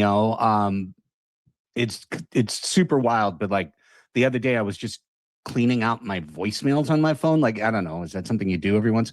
And there was one from him like back in 23 about, hey, I can't make it to a thing, and I'm like, just listening to that old gravel voice. Yes. One more time. I mean, Ben, you and I know we've got plenty of stories of being around Randy, but he had so much kindness to us back when you were in your late 20s. I was in my early 30s. We were doing this on Kogo, on the other radio station. He was just so incredibly cool, put us on scholarship at his barbecue. I've told the story on Hot Tub about My buddy playing a Stratomatic baseball game with his card and taking him out in the 7th, and he called him the next night. Like, you can't take me out of the game. Yeah, not in the 7th inning. I'm a 9-inning pitcher, Yeah. man. I can hit too. Don't pinch hit for me. So, I mean, just that kind of person. He was that kind of person that he was on one level, this incredible star, but on another level, somebody so grounded that anybody he met, he was friends with. Yeah, and wasn't it the best when he would bust your chops? I mean, you almost felt like you were part of the club, if he would bust your chops. I was telling my son about it over the weekend, about how great it was when he would yell at me. Like, I loved it. I thought it was incredible. And that's how he, showed love by breaking your balls a little bit. That's what he did all the time. And, you almost felt like if he didn't get at you, he didn't like you. And I'm sure you guys have, a million memories of things like that. I imagine he busted both of your chops pretty good. Constantly. Yeah. Constantly. Right. I'll just, I'll do it like this. I had, he gave me once, and it was a treasured possession. He had cards of that 1976 Sports Illustrated cover photo. Yep. That he would sign, because it was the most famous picture of him. And I had it on my fridge for so many years, and it said, "Hey, Craig, go pound sand up your..." Signed, Randy Jones. Yeah, of course. Guy called me a P word more times than I care to admit, because I would lose the zone. You think you want to throw a strike, you P word? All right, Randy, I'll work on it. And I treasure those times. I absolutely treasure those times, those memories, and that man, that person. So, we've been so fortunate here to be touched by so many, Padres legends, right? Like Peter Seidler. You think about the legacy he still has, and Randy Jones' legacy will live on as well. They're going to wear the patch. I love it. We had one at fantasy camp as well, different color that I took off my jersey and keep. So it was cool. We got the Randy Jones coin, which is our way of making decisions now as a show. We'll use the coin to flip. But yeah, it was he's a sweet, sweet man, and will be dearly missed, Kreger. Let's pivot a little bit to, let's stay in the Padres vein. Right now, Alden Gonzalez, as Ben just mentioned, everyone still thinks AJ Preller is conjuring up something, and he's been lying in the weeds a little bit. Not a lot of talk about the Padres and being in on really anybody in the last couple of weeks. Yeah, and I always have to ask myself: is this reporting? Is this agents using AJ Preller's reputation and just kind of throwing his name out there, and then the reporters don't have anything else to say, so they say it? Or are they just making an assumption and aren't really privy to what's left in the Padres farm system, which is not a whole lot? And according, I guess, to Keith Law, Ethan Salas, who cares whether he's in the farm system anymore? Because he's dropped off the radar as a prospect. Oh, did he? I did not see that. He's still number 70, I think, in Keith Law's prospects, but yeah, he's the only top 100 for the Padres. Wow. So, the farm system's pretty bare by at least most national experts' opinions. Well, and that reminds you of something that we as Padres fans have been, living through for the last decade, essentially, which is when you trade a prospect, sometimes they're going to be great. Sometimes they're going to be nobody.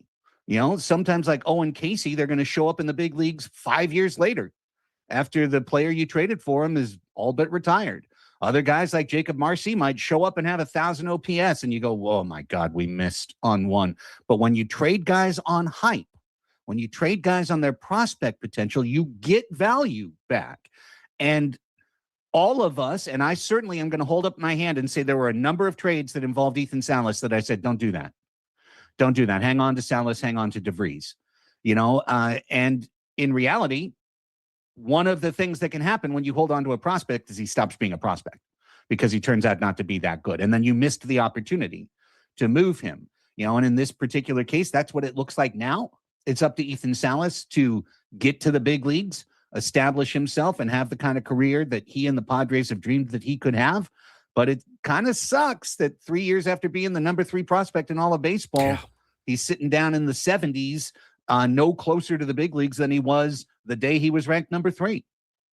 Craig, what do you make of the Darvish reporting by Kevin Acee, the response by Darvish and his agent?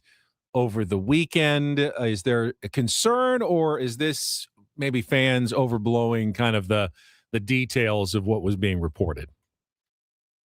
Well, clearly the piece came out not in a way that Darvish and Joel Wolf, his agent, wanted, because they both responded like they were on a trampoline. Like, ba-boing, they popped up, like, hello, here we both are on a Saturday afternoon to tell you this is not exactly right. There's got to be a negotiation. You just think there has to be some sort of negotiation in terms of a buyout for you, Darvish, to give him some of that money and say, that's it for the contract. And I think that's kind of what you was saying in his statement. And he also doesn't want to completely lock the door and say, I'm gone. What if he wakes up a year from now and he feels better? But the feeling I got from reading all the different things is maybe at that point he'd want to sign a different contract. I hope this works out for San Diego. What happens, I think, in the public, guys, is we get this kind of video game mentality like, Darvish has announced that he's going to retire. So therefore, all of his money is now back in the Padre coffer. Let's go spend that money. Who can we go get? Can we go get Framber Valdez? Hang on, guys. Nothing's been signed. The money is not back in the Padres coffers. It's still assigned to Darvish. And he has every right, by the way, every right to play out the last 3 years of his contract, get paid for every dollar of it, and then retire. That's what the Padres agreed to do. Yes, to pay him. Hence the contract. Yeah. Yeah. And so I because a lot of people, the last time you got hurt was like, hey, why don't you go retire and give up all your money? Correct.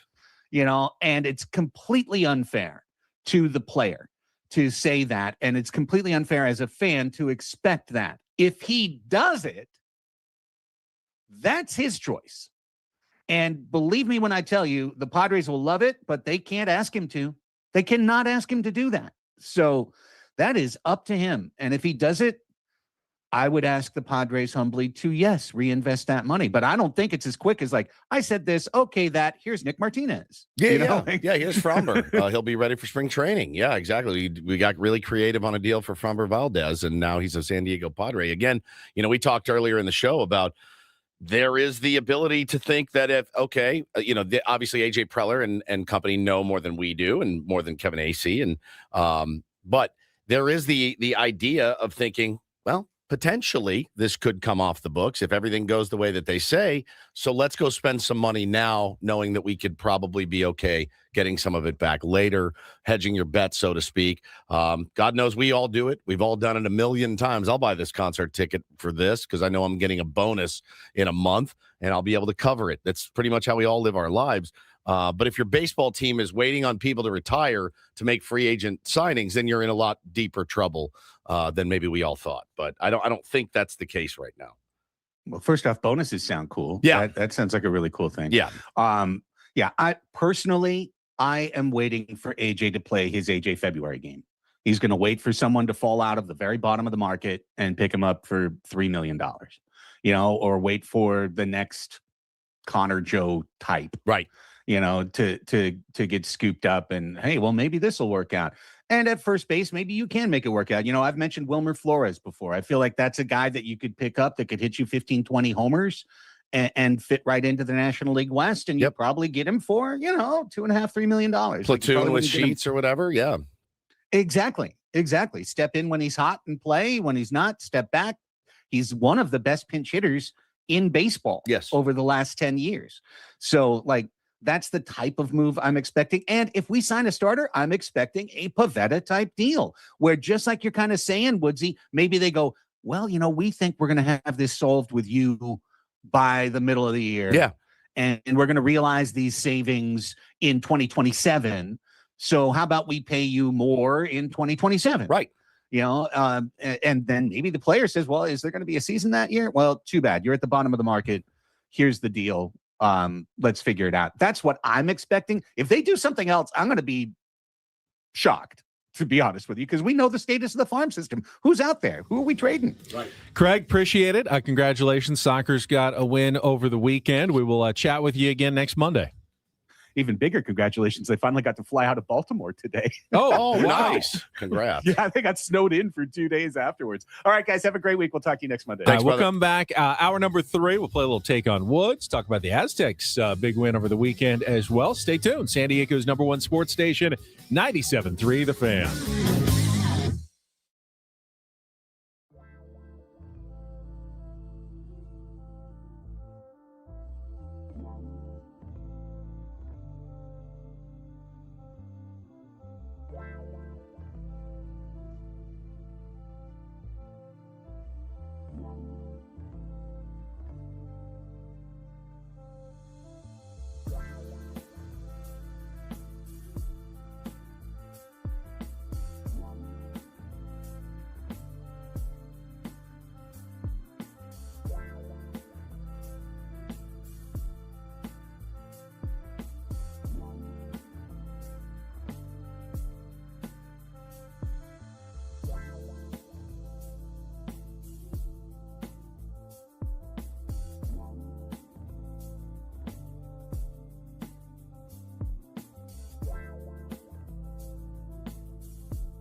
All right, my friends, we are halfway home on a Monday. Ben and Woods, 97.3, The Fan. Hard to believe that we were off a week ago today.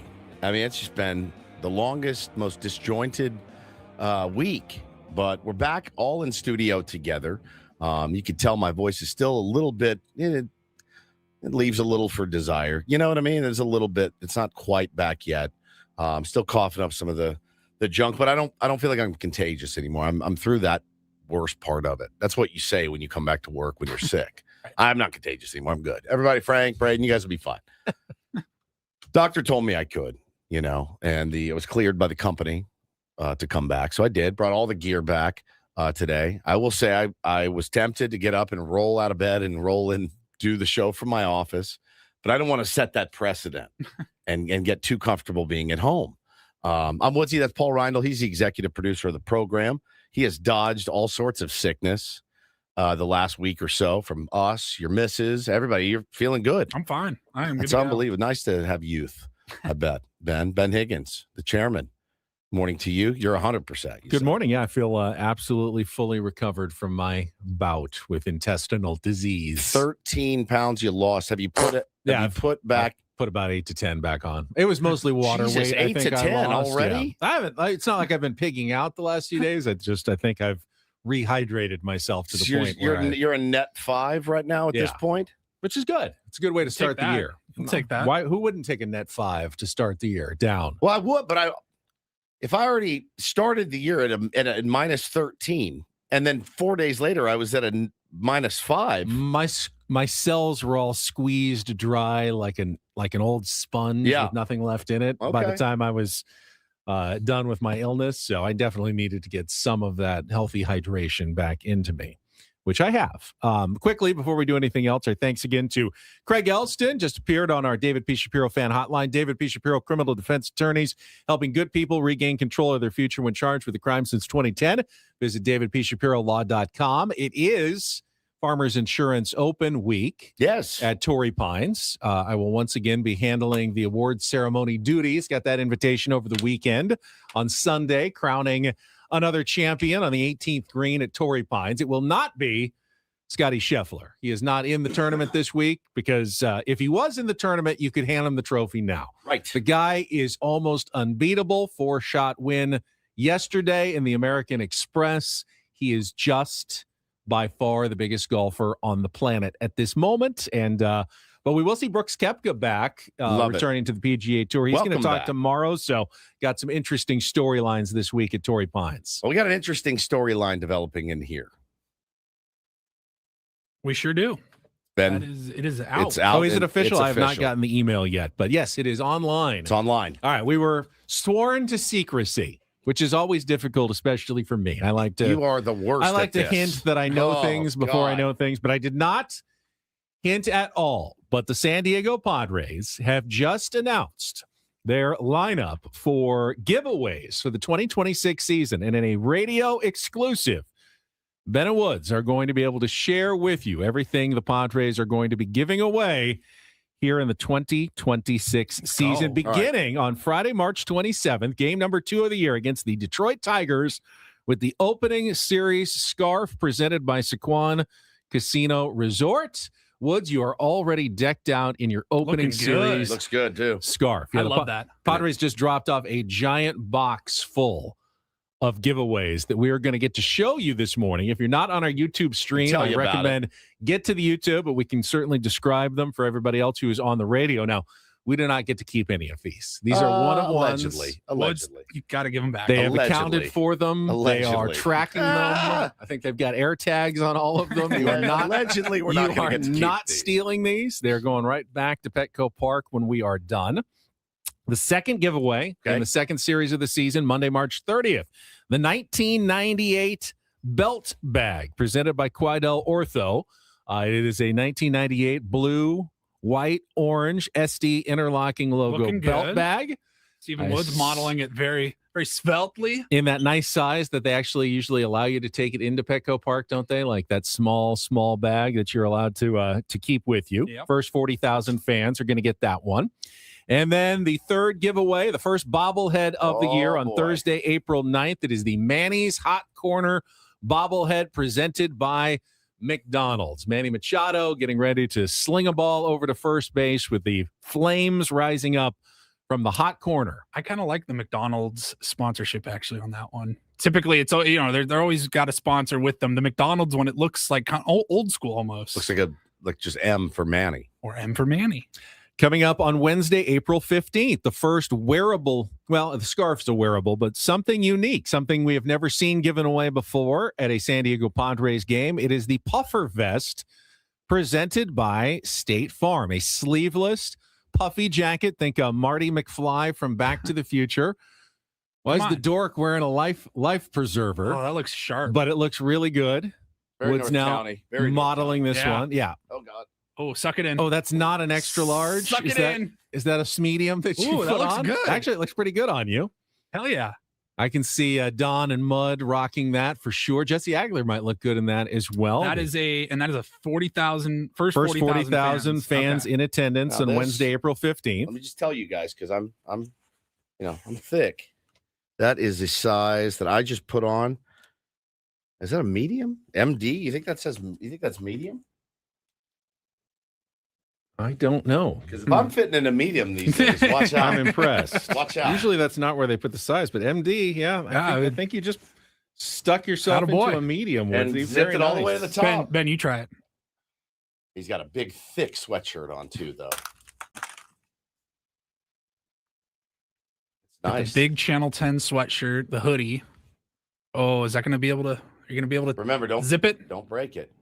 Fat guy in little coat. Can't get the zip. Got it a little. Oh, got it about halfway.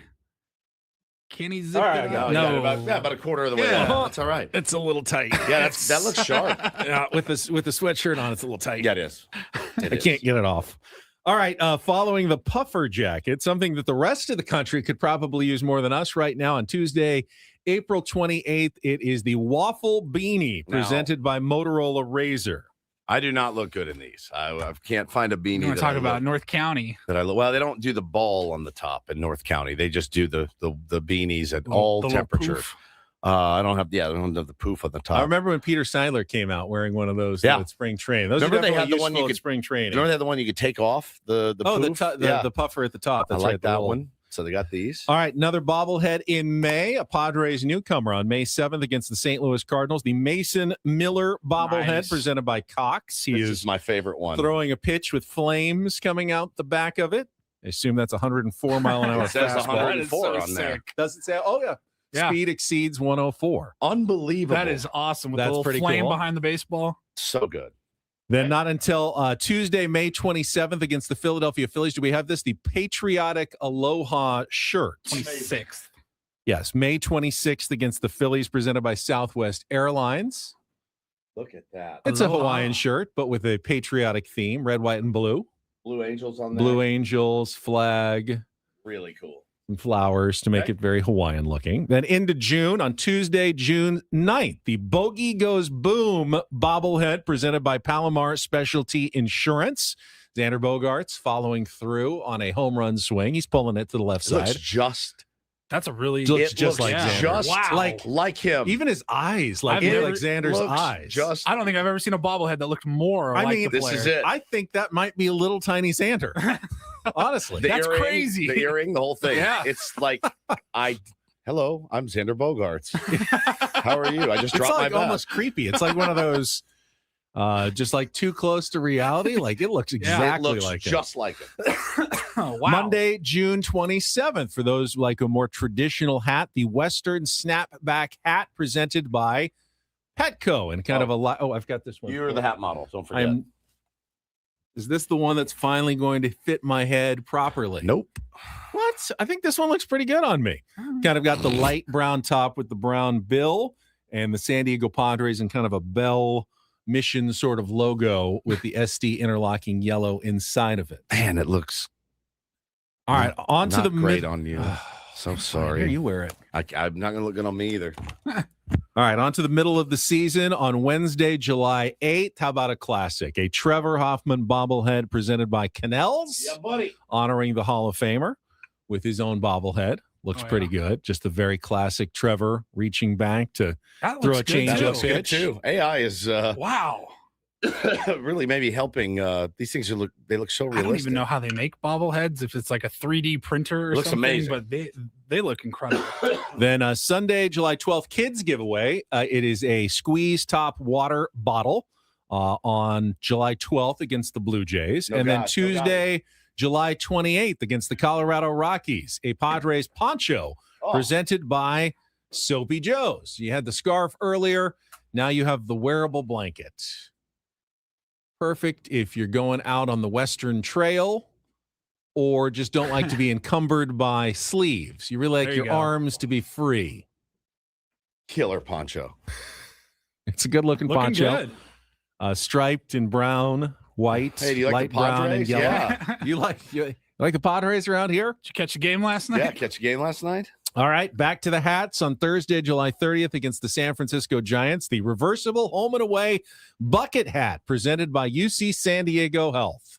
Benny. We can see how many times Mark Grant can wear this in different styles. I'll put on the pinstripe version. It's not as good as the other bucket hat that you have. Reverse it and put on the it's not my Joe Musgrove one that I wear.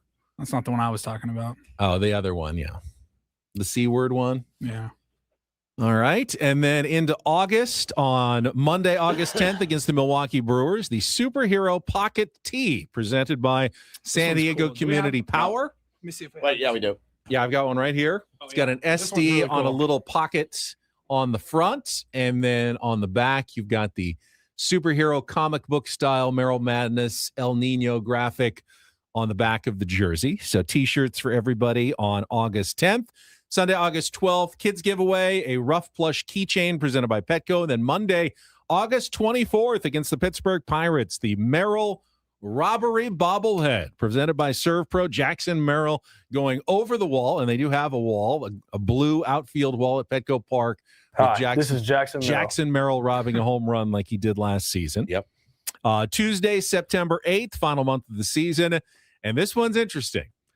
We have it. It's the Fernando Tatis Jr. City Connect Are we about to bobblehead unveil that presented right now? by Big Bully Turf, except they did not paint it at all. We have the, Oh no, these are our new City Connects. It's all white on white on white on white. it's all cream colored white. Look at that. No, they would not give us an actual. We don't know what that's going to look like. They until brought in the prototype before they painted it in the new City Connects. How cool is that? That's pretty awesome. Yeah, So it just I has want that one. I want that one. Yeah, that's the one I want, the prototype, the non-painted one. And then finally, another kids giveaway on Sunday, September 20th, a superhero lunchbox presented by 24 Hour Fitness. But those are your lineup of Padres giveaways for the 2026 season. Any initial favorites? That puffer jacket to me is unique. It is. And pretty fun and wearable. I like that. The Mason Miller bobblehead is outstanding. They've always done a good job over the years with the wearable giveaways. Yeah. I like the the hoodies, the thin light hoodies that they would give out. And I love the puffer. Well, we have every bobblehead from the last few years, so my kids absolutely love them. I've told you they break into the little bobblehead area and drag them back to their room and stuff. So all of the bobbleheads look phenomenal, but I got to go with Mason Miller, number 22. I got to go with that one with the fireball coming out of his hand. Cool. It's really sick. And then I'm excited about the Fernando one because then we'll see what the new City Connects look like. I've not gotten any sources telling me one way or the other. So I'm as excited as you guys are to see. I don't know when those will be unveiled, but I love it. I think they continue to raise the bar on giveaways. I love this poncho. I really the poncho, do. I think, is going to be man. surprisingly popular in San Diego. I think it always is. You're going to see that one all over the place later this year. Next winter, it's going to be a popular item. The waffle beanie will be a popular item next winter after they give it away in April. It's going to start getting warm just in time to have your waffle beanie. You'll have it for about a month before it's too warm to probably go with that, but then you'll have it for after the season next year. Remember how nerdy it used to be to wear like a fanny pack, and now it's cool again, a belt bag. I've told you guys before, the older I get, the more stuff I have to carry wherever I go. And I've been on trips recently where I've just said I'm embracing it.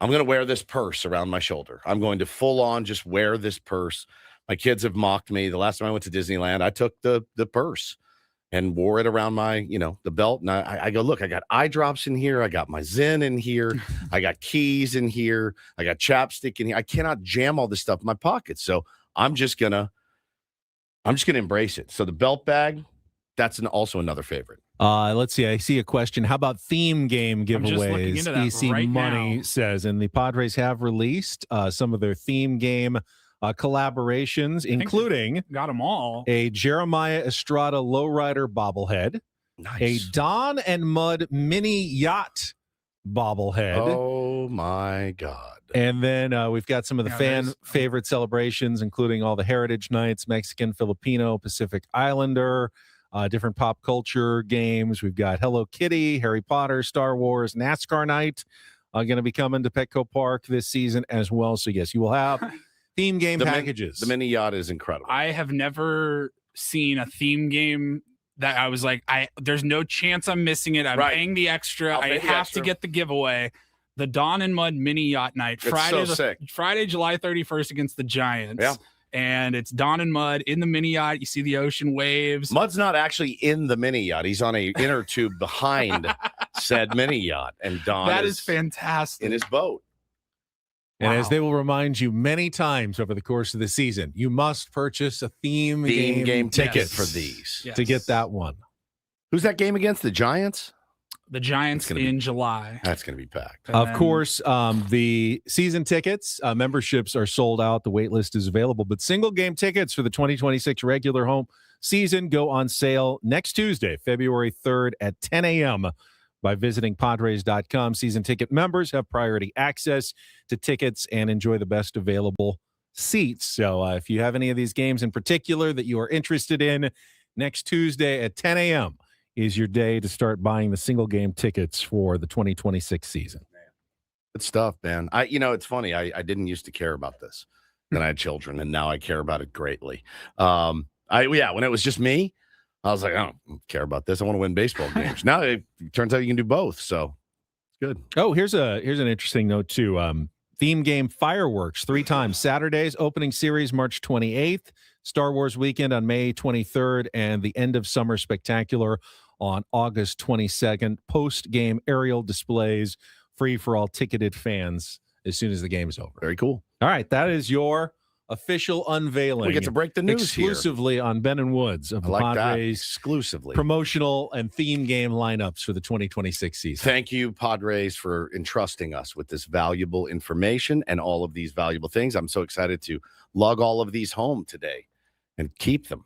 All right, when we come back to our Bill House studios, we know how. Play a little Take on Woods. Chance to qualify for the trip to Las Vegas, the Sammy Hagar tickets. If you'd like to be our contestant, call now, 833-288-0973, 833-288-0973. That is coming up next.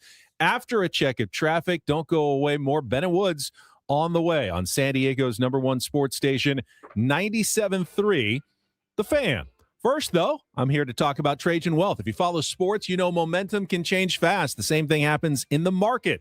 One headline, one downturn, and suddenly people are wondering if they're still on track for retirement. That uncertainty is exhausting. Trajan Wealth helps bring stability to that uncertainty. TRAJANwealth.com.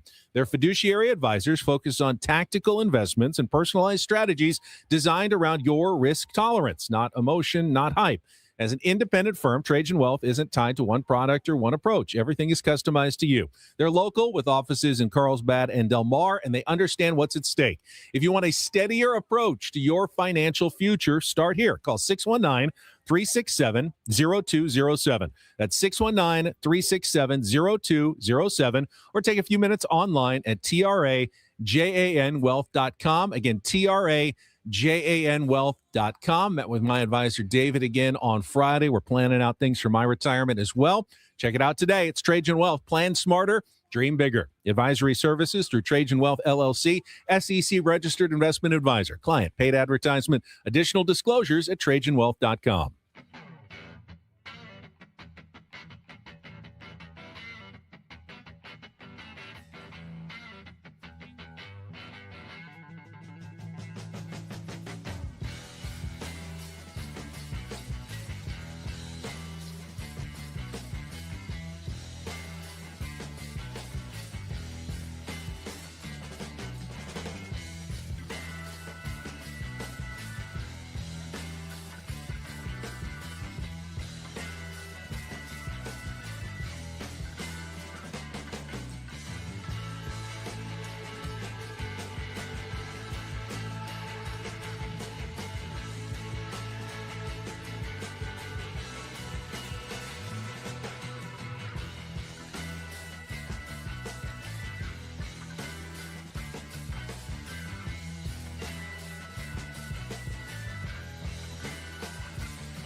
Hey, player, this is all yours. This room with this view. This speakeasy with this cocktail. Hey, could you make that too? The spa with this. Ah. And this pool on this roof. This is all for you. The all-new Hamul Casino Resort, now open.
On 97.3 The Fans, brought to you by GL Pools, the company trusted by thousands of San Diegans to keep their pools sparkling, swim-ready, and expertly maintained.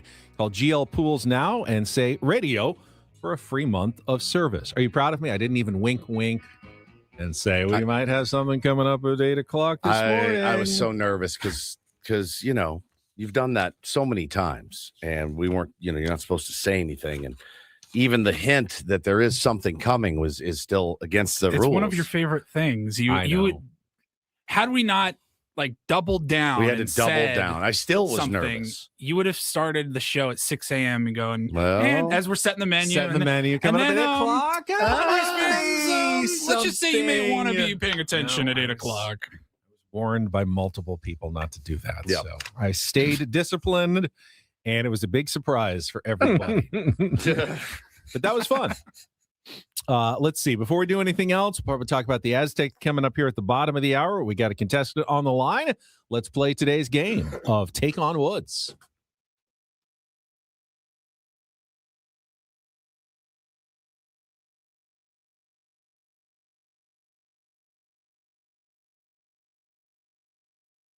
Take on Woods, brought to you by Bay Alarms, security and fire alarms for every business. We got you, music, TV, or movies. Let's go to the top of the board. Is Jimmy there? Yeah. Jimmy, are you here to play Take on Woods? Absolutely. All righty. You are a contestant today. If you can beat or tie Woods in our musical or movie or TV trivia challenge, you will qualify for the grand prize drawing. Trip to Las Vegas to see Sammy Hagar's residency at the Park MGM. Dolby Live. You get 2 nights stay and a $100 gas card. Tickets available at Ticketmaster.com. Here are your category choices today. In TV, we have The Replacements, shows in which one of the main character was just replaced midstream. In music, we have Comebackers, all 2-second songs. The song title begins with the word come. And finally, in movies, we have a category called A Sequel to What?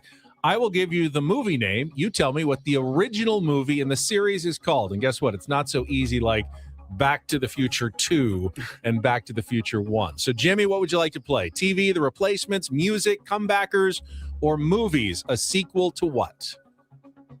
Well, they say to be the champ, you got to beat the champ, and I'm going to take on Woods in music. I'm Gotta do impressed. it. All right, I like today we have an all 2-second song category. Hey, Yeah. 1 second, real quick.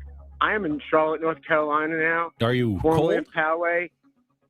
I got to go shovel my driveway. Ooh. Sorry. Well, I'm rooting Hey, for I don't you. know if you heard the beginning of the show, Jimmy. Woods almost had to turn on the heat in his house did. in Encinitas. It was very cold. It was almost like 44 degrees. He was dying Y'all this keep me morning. connected to San Diego. I love you guys. All right, Thanks, remember Jimmy. the rules. 2-second songs. You need to give me both the song title and the it. artist to score the point. Every song title begins with the word come. C-O-M-E. 60 seconds on the clock. Your time begins when Paul plays our first song. Good luck, Jimmy. Let's take on Woods. Come on, Eileen. Dexy's Midnight Rider. Correct. Song number 2. Come Together, the Beatles. Correct. Song number 3.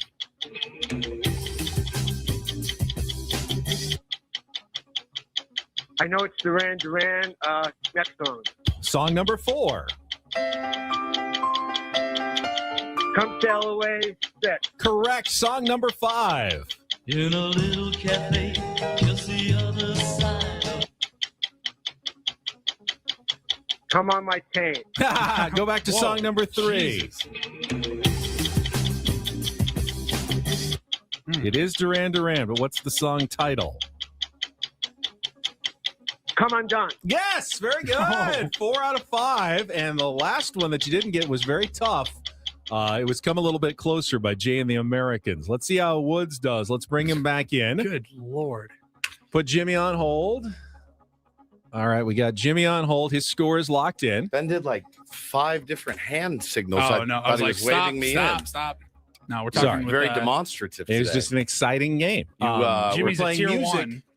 today. Yeah, he's in Charlotte. He's in got to Charlotte. shovel out all of his snow Okay. from his driveway today. But we're trying to make him feel better to see if he can win Take on Woods. We got a music category and all 2-second songs. That's all you get from me. Let's put 60 seconds back on the clock.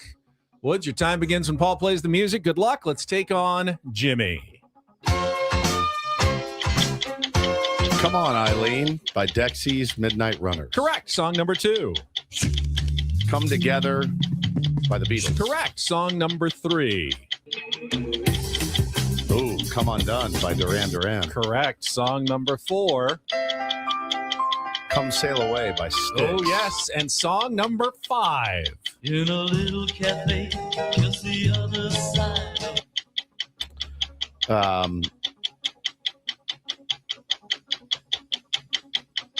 I can't say what I'd normally say. Jimmy already said it. Jimmy did. Yes. It's not good. He said exactly what you What think I he might have said. Thought he might. What I He would have literally said it. He said it live on the radio. Yeah, he Yep. did. Come dancing. Come a little bit closer. You're my kind of guy. That's a Roy Orbison. Jay and the Americans. But you both got 4, which means congratulations, Jimmy. The title of that. Comebackers. Okay. Songs about I got it. with the word. Come in it. Okay. All right. Starting not- with the word Never mind. come. C-O-M-E. I'm very uncomfortable right now. Very normal word. Why are you guys so skeeved out? You know why. Jimmy, stay on the line. You have qualified and make that snow shoveling a little bit when you can think about Las Vegas maybe at the end of the month. Stay on the line, Jimmy. I'll get your information All during the right. break. Tomorrow, songs that start with vulva. All right, let's take a time out. When we come back, have not talked about the He's Aztecs unbelievable. yet. The word orgasm is used in every one of the next songs. It's just a that normal we do. word. Yes. Completely. I didn't even put "Come On, Feel the Noise" because it's spelled differently. That's true. In that song title. It's true. It could have been Slade or Quiet Riot. So you know. Did you dump it or did you leave it?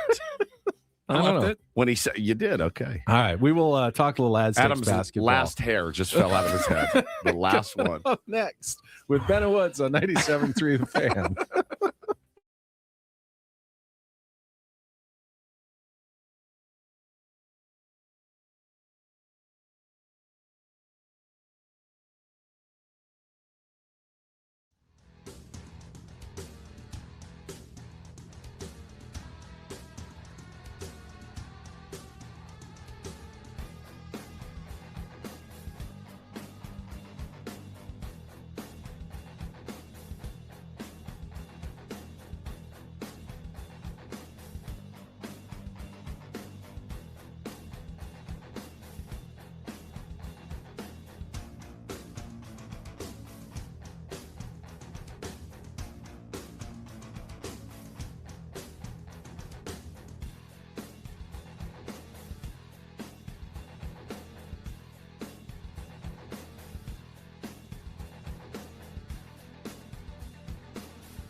He just here. I'll show you a little. Just a little. Please don't. Just a little bit. What hurts on you? Nothing at all. A little bit. Nothing. Now, So let's say whatever you're about to touch is the only thing. Let's say It's gonna hurt. Right? All right, yeah. Okay. Pretend your knee hurts. Pretend your knee hurts. It's going to in a second. Right here. Oh, oh, that is not pleasant. Hey, player, this is all yours. This room with this view. This speakeasy with this cocktail. Hey, could you make that too? The spa with this. Ah. And this pool on this roof. This is all for you. The all-new Hamul Casino Resort, now open.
Got our biggest fan contest coming up at the top of the hour. That's your opportunity to win a prize without us accidentally saying anything inappropriate on the radio, usually. Just a name and 10 minutes to call us back and qualify for a night in our Odyssey suite at a Padres game with all the fan staff later this season, catered by Spiro's Mediterranean Cuisine. Remember to register your name at 973thefansd.com/biggest-fan. We'll also have a Reindl Report coming up in our 9 o'clock hour as well. But also me coughing constantly in the background. You're getting there. You're getting there. I'm sure that cough will go away in a day or 6 weeks or month or two. Yeah, last time I had it last about 6 weeks. Good news is we're right back out to Arizona. 4 weeks from today will be our very first spring training show, so make sure you're by the dial. The Aztecs played a pair of games in the desert in Phoenix and in Las Vegas this past week. Went 1-1. We'll talk about the big bounce-back win for San Diego State on Saturday afternoon, right after a check of traffic here on 97.3 The Fan. From the 855 Get Ross Traffic Center, protecting San Diego after accidents or injury, here's Kelly Danick. Just a couple things to mention here. One of them is an encampment fire near the J Street off-ramp, northbound 5. It's over to the right shoulder. Northbound side of the 805 before 43rd. Accident blocking the 2 left lanes. East 8 near El Cajon Boulevard reports of some debris in the slow lane. I'm Kelly Danick. Ben and Woods, San Diego's #1 sports station, 97.3 The Fan. Kind of one they had to have at UNLV on national television on Saturday afternoon on the big CBS, and San Diego State, after the heartbreaking loss to Grand Canyon on Wednesday, get back to UNLV and beat the Runnin' Rebels 82-71 to remain a game ahead of the field in first place in the Mountain West. And I love to see Miles Byrd bounce back the way he did after 100%. Probably his worst offensive game of the season. He couldn't miss on Saturday, Woods. He said he was kind of stewing on the previous game, Benny, where he was 2 of 10, 0 for 6 on 3-pointers. He said he was kind of stewing on it, and heard from Dutch, heard from his dad, and just said, "Hey, man, slow it down. Just slow yourself down. Slow yourself down. Continue to be you, but try to get better looks." And he did. He did, and it certainly paid off for him. 23 points in that game for Miles Byrd. And, it's one of those things with Miles. You're literally capable of that every single night you're on the floor. And I think the consistency is what he's searching for as a player. And I know Dutch would love more consistency from him, but it's in him. It's in him. Taj DeGurville and Reese Dixon Waters both had 13. Congratulations to Reese, who went over 1,000 points for his collegiate career. And overall, the Aztecs shot very well, 56.5% field goals, 8 of 13. What is a field goal? A field goal. Is that like a field goal? 8 of 13. It's very similar. When you're on the road. 3-point range and 22 of 26 from the free throw line. But keep in mind, BJ Davis had no points in the game. He's the leading scorer. Right. And it once again points out that Brian Dutcher has too many good players. Correct. Even without Magoon Guath, who missed his second straight game. Not everybody can have a good game for San Diego State right now. And I think psychologically that's been tough for everybody, including Miles Byrd. Now we'll see, how does BJ Davis, who has been probably the most consistent performer and scorer all season long, now he has a game where he gets a goose egg. Can you keep your confidence going into the next game the way Miles Byrd did from one game to the next? Because when you have 10 or 11 guys playing regularly, occasionally you're just going to have a game where someone else is getting the ball more and you're not getting your shots off, and your stat line is going to look pretty anemic. And that doesn't mean you're not a good player anymore. It doesn't mean you're necessarily in a slump or you shouldn't be taking shots, but you've got to kind of reconcile that with just the fact that nobody is going to be consistently the go-to guy for the Aztecs at any point this season. Yeah, they talked about in the UT, the absence of Magoon Guath too, and it's an important kind of topic when you're talking about a guy that has as much talent as Magoon does, but being that he hasn't really been himself all year, being that he hasn't really been healthy all year, it does make it for a coach and a team a little bit easier, right? Like, if I know I can't count on you, and I know that even when you're in there, you're, like they said, he's been stiffening up late in games. He hasn't really been himself.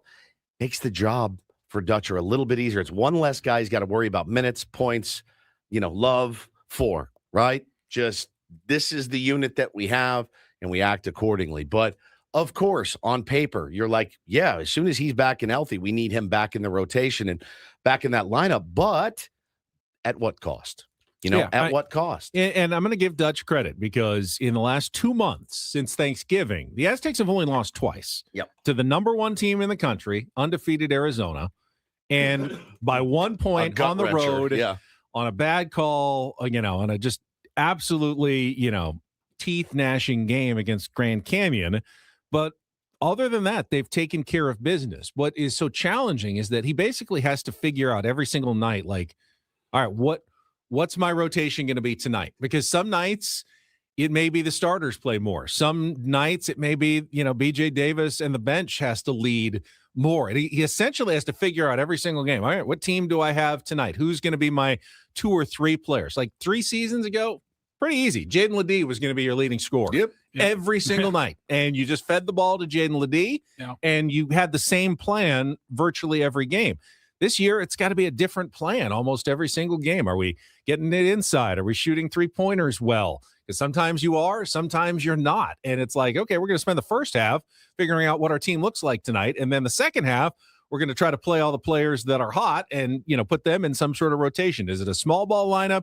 Are we going bigger? It changes from game to game. Now, that can give you some flexibility for sure. And you certainly can be, you can outlast some opponents who don't have the depth that you have, but it's also a challenge, I think, for a coach to have a team that changes so frequently on a night-to-night basis. And when, it's just, you're in that part of the season. It's like, all right, just stay the course, keep winning those conference games. What's the next one? They play on Wednesday at home against Colorado State, which is, I think they're in second to last. You take care of business at Viejas Arena. You've gotten through the first half of the conference season at 9-1. Yeah, fantastic.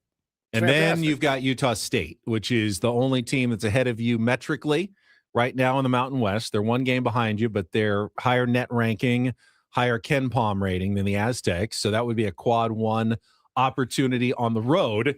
And to me, you've got both games against Utah State in the second half of the season. If you want to guarantee yourself an at-large bid, which is going to be tough to do, sweep the 2 games against Utah State. And then let the chips fall in May. And then I'll feel fairly comfortable no matter what happens in the Mountain West tournament, because then you're probably going to win the Mountain West regular season title. You'll have a couple of quality wins, quad 1 wins likely against Utah State. I'll feel good about that. But they rarely win at Utah State. Very few teams do. So that next game after Wednesday on Saturday, which is, by the way, 10 a.m. Pacific, another CBS nationally televised game, very early start. Another one of those pivotal, critical games for the Aztecs coming up this week. Yes, excellent.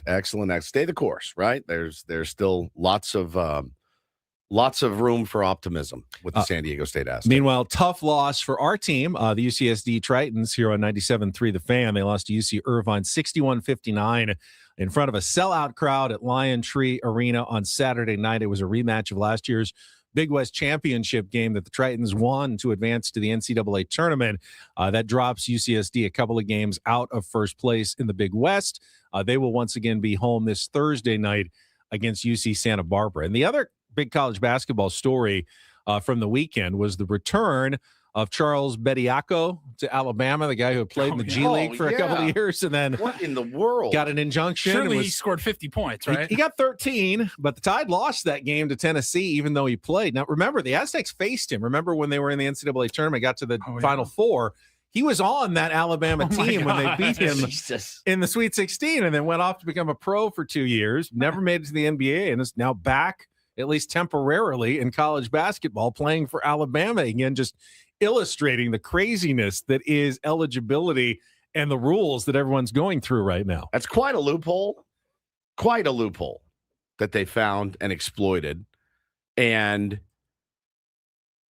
he's not going to be the last, I would imagine. Well, the real irony here is the judge who approved it, like gave him the restraining order, is an Alabama booster.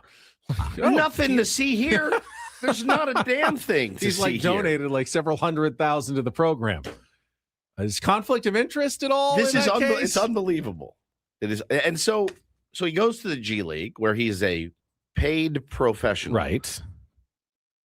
Doesn't work out. So far, has not worked out. Has not made it to the NBA. finds that loophole, gets a judge on the payroll, judge approves it, and he's back. I'm assuming he's also getting paid by Alabama. Yeah, oh, absolutely. Absolutely. All right. Probably more than he was in the G League, to be honest. This is like me finding a thing and be like, guys, just so you know, I'm going to go do afternoons across the street also. I'm not actually still going to be here, but I'm just going to work for them. Eligibility. I have eligibility.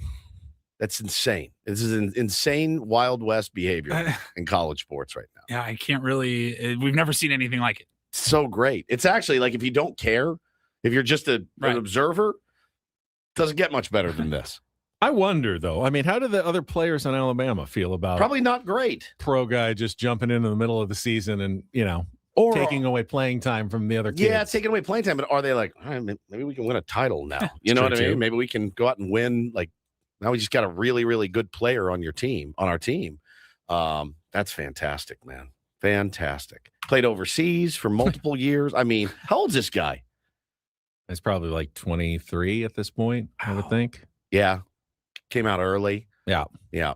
Man, that is really something else. I think, not that I don't know that a whole lot of people are going to miss the G League, but it does feel like unless something changes, what's the point of the it? G League's going away. Yeah. Right. There's no point. You make more money in Why college go there basketball. If you're good enough for the G League, you'll get paid in college. Oh, yeah. And you're going to probably make more than the 30,000, 40,000, whatever it is that you make in the G League. It's not a lot. It's unbelievable. Absolutely incredible. Don't forget, all guests on Ben and Woods appear on the David P. Shapiro fan hotline. David P. Shapiro, criminal defense attorneys, helping good people regain control of their future when charged with a crime since 2010. Visit davidpshapirolaw.com. And speaking of college craziness, Paulie's going to have that story about Dabo Swinney versus Ole Miss in the Reindl Report. This is pretty nuts. We'll also announce our biggest fan award winner when we come back. Final hour of Ben and Woods on a Monday on San Diego's #1 sports station, 97.3 The Fan.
Final hour of Ben and Woods on a Monday, broadcasting live from the Bill House Studios. We know how.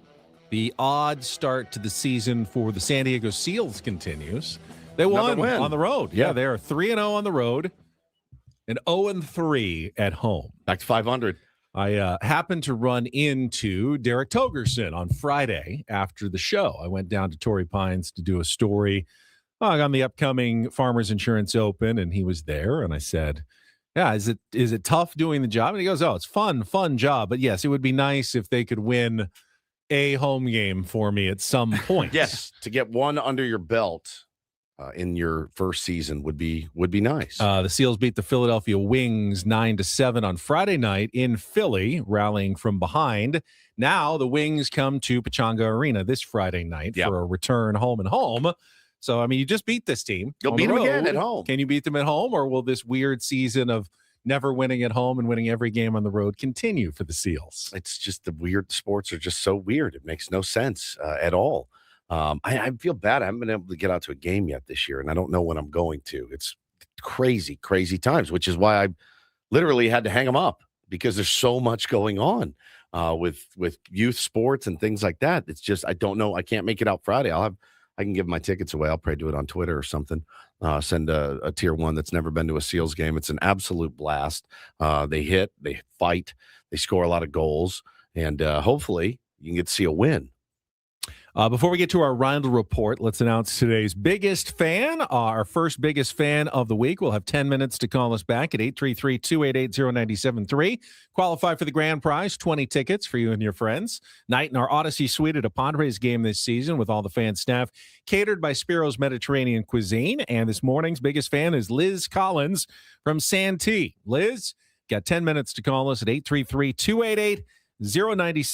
For everybody else, you can still get your name in at 973thefansd.com/biggest fan. And while we wait for Liz, Paulie, time for some headlines in our Reindl Report. And get things started here with our today's edition of the Reindl Report. Now tuned into the greatest.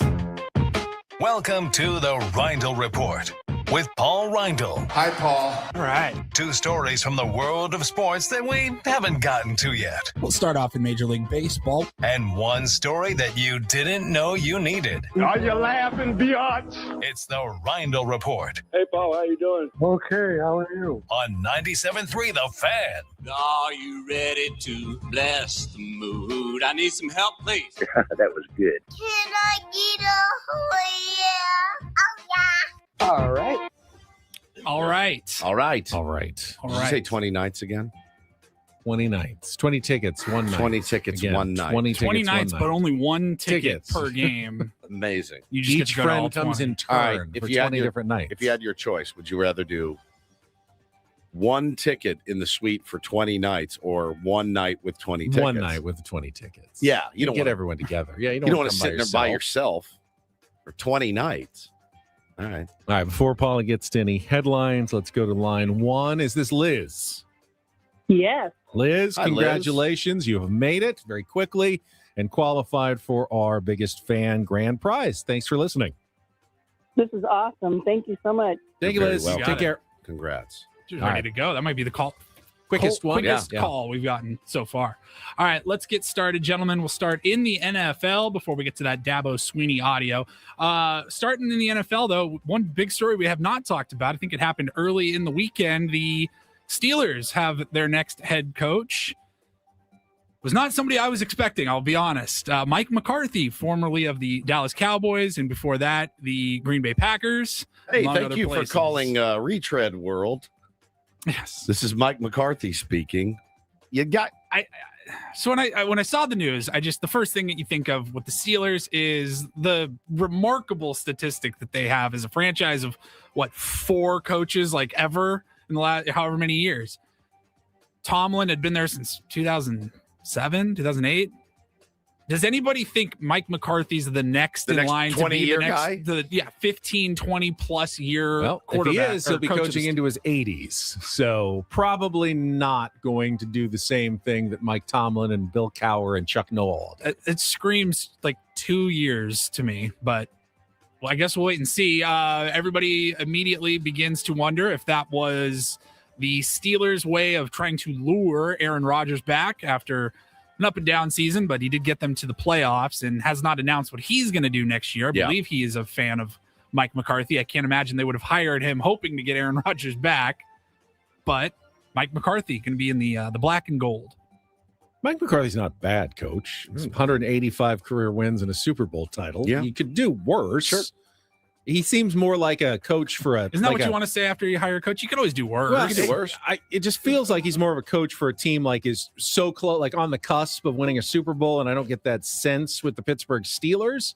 I get the sense that they're a team that could use a nice little reset and rebuild, maybe with a younger head coach and a new direction. So that surprised me, but I'm not going to slander Mike McCarthy too badly. I mostly blame Jerry Jones for the dysfunction in Dallas. That's true. Rather than Mike McCarthy, and won a Super Bowl with Green Bay. And he did. So I don't know. We'll see. All right, let's get into the Dabo Swinney audio. We couldn't find a place for it earlier. We were like wondering if we were going to do it and don't do this. We wanted to play the whole audio. It's about a minute and a half here, but fill us in on exactly what was going on here before Dabo Swinney took the podium. He is getting into a war of the words in the media with Pete Golding, the new head coach over at Ole Miss. But remember, no one has complained more, I think, about NIL than Dabo Swinney. No one.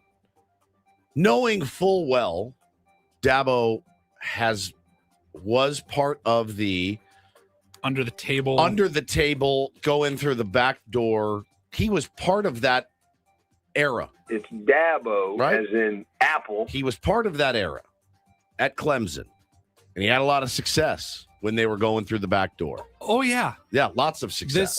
This all centers around linebacker. What's his name? It is. I just had it here, and I lost it. The linebacker's name is Luke Farrelly, who was a freshman at Cal last year, and Dabo went to the trouble of luring him away from Cal to sign a big money NIL deal with Clemson during the transfer portal. And he got his name, ink on paper, got his linebacker. He's ready to go. So he was really upset to learn not so fast that Farrelly was still getting texts and calls from the Ole Miss coaching staff and players. And he got mad about it at the podium when he was discussing it over the weekend. And I'm not trying to get anybody fired. Aren't you? I just want accountability, and there should be consequences for a total disregard for the rules. And this is such a terrible example. It's a terrible example for young coaches in this profession. And to be honest with you, this is crazy. To me, this situation is like having an affair on your honeymoon. That's basically what we're dealing with. Wow. Well, not really. And I know for a fact that this is happening at other places. Because you know why? Because I've had a bunch of coaches over the last week that have reached out to me. And they're going, well, let me tell you what's happened to me. Let me tell you what I know. Let me tell you my story. I've had a lot of people reach out with their stories. And so I want to challenge all of those coaches that have reached out to me. I want to challenge all of them. You need to step up and call it out. Otherwise, don't complain. You either step up and you be an example to young coaches in this profession and be people of integrity, or just shut your mouth and don't complain again. That's what I would say to all the coaches out there. Basically, quit calling me. So Swinney says that after he signed Farrelly, that Pete Golding, during like an 8 a.m. class, so Farrelly enrolls at Clemson. He's starting to go to classes. He's in class. He's in class at 8 a.m. Gets a text from Pete Golding that says, I know you're signed, but what's the buyout? Followed by a photo of a $1 million contract offer.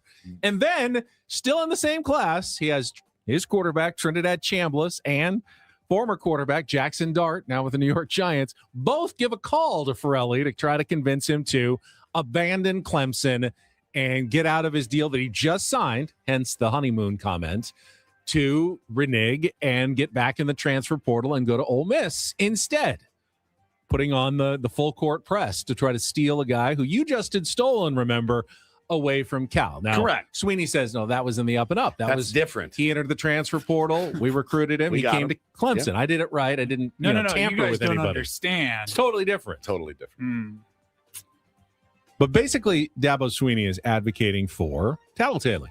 He wants coaches to just continually tattle on other coaches for trying to tamper outside of the transfer portal window or try to grab a guy who's already agreed verbally or written with another school. I mean, he's and in steal them away. class. You know, he's in class at He's there Clemson. for sure. Yeah, like he's in school. The good news, I guess, if you're Dabo, I said that Ferrelli has no interest and he's going to stay at Clemson. So that's good. There we go. So the thing is, it's hard to kind of pinpoint what is and what isn't tampering these days because it's seemingly lawless right now with NIL and transfer portal, and there's an unlimited amount of times you can transfer, and apparently there's an unlimited amount of contracts you can sign. Contracts aren't really binding anymore as they used to be. So I believe that this is just the way that it is right now, and why not take a shot if you're Pete Golding? If that's a guy that you really want, why not take a shot? What does Pete Golding owe Dabo Sweeney? Because if the shoe was on the other foot, Dabo's saying he would never do something like that. I will not go after anyone that has committed or has Dabo ever flipped a committed recruit? Committed. Right. I commit to the University of Notre Dame. Hey, listen, I think I can get you playing time year one. This is what we can do. Blah, blah, blah. You know what? I'm going to flip. He's never flipped a commit. Guys change their mind all the time. He's never flipped a guy that committed to Alabama or Notre Dame or I'm gonna Arkansas. go ahead and guess he has. My guess is that he has. Now, again, when you're talking contracts and money, then there needs to be a real ironclad way of handling this. Because, of course, if the Padres went out and signed Framber Valdez and he inked his name on the dotted line and Dave Roberts was like, hey, man, why don't you come play for us? Can you back out? Can you get out of that deal? I'd be furious at Dave Roberts, right? I mean, More furious. This kid was in class. It'd be like if he was at out spring at spring training. training, working out, stretching in the Padres right field. Hey, man, can you get out of this deal? Can you get out of this deal? Come on. Can you get out of this deal? You Come don't want over to be here. there. I guess the question is how legally binding are these NIL deals? I mean, if they're truly like NIL, which is like sponsorship, if he doesn't end up going to the school, and he doesn't do any of the sponsorship, then he doesn't get any of the money. But does that mean he also then has the freedom to go somewhere else if he wants to? Until it's truly an employment contract. Correct. Is it even enforceable? I know. Until it's every week we're gonna have a new story about all this stuff for sure. Because the NCAA says it can't be an employment contract because that's not how NIL works. But then they've caught themselves in the problem. Like you can't enforce it. If you can't make it a real employment contract, which you'd need to collectively bargain with the players, which they don't want to do. Correct. And you can't enforce anything that the players do. Even a signed contract doesn't hold a lot of weight. Right. If that player decides ultimately, I don't want to be here. I was forced under duress to sign this. Now wait until a player signs a contract with one school, then flips and goes somewhere else, but still demands all the money he signed from the other school. So you didn't say I had to play for you. Right. I just signed the deal. Happy to do all your NIL for a school I don't go to anymore as long as you give me the money. Crazy. I'm good to go. And that will really probably put Dabo in the grave. He does sound like a man on the edge and has since NIL started. Yeah. I mean, this was really one of those things where it was like, wait. Well, Nick Saban probably was too, and he just handled it by quitting. He left. He just left. Well, I'm not going to do it anymore. I'm not doing this. Who else did I'm not that? going to. Bruce Pearl. I'm not going to. So quit asking. Yeah, quit asking. At Auburn, he's like, I'm not going to deal with this anymore. We have an even playing field now? That's it for me. I'm out. Right. See ya. You mean everybody gets to do this now? No, forget it. I'm out. I'd rather just quit. All right. And finally, we will wrap it up. I've got a social media post that a member of a newscaster probably wishes they could take back. Going to, where was this from? Oklahoma City. Woman by the name of Lacey Swope. She is a meteorologist for News 9 in Oklahoma City, the Oklahoma region.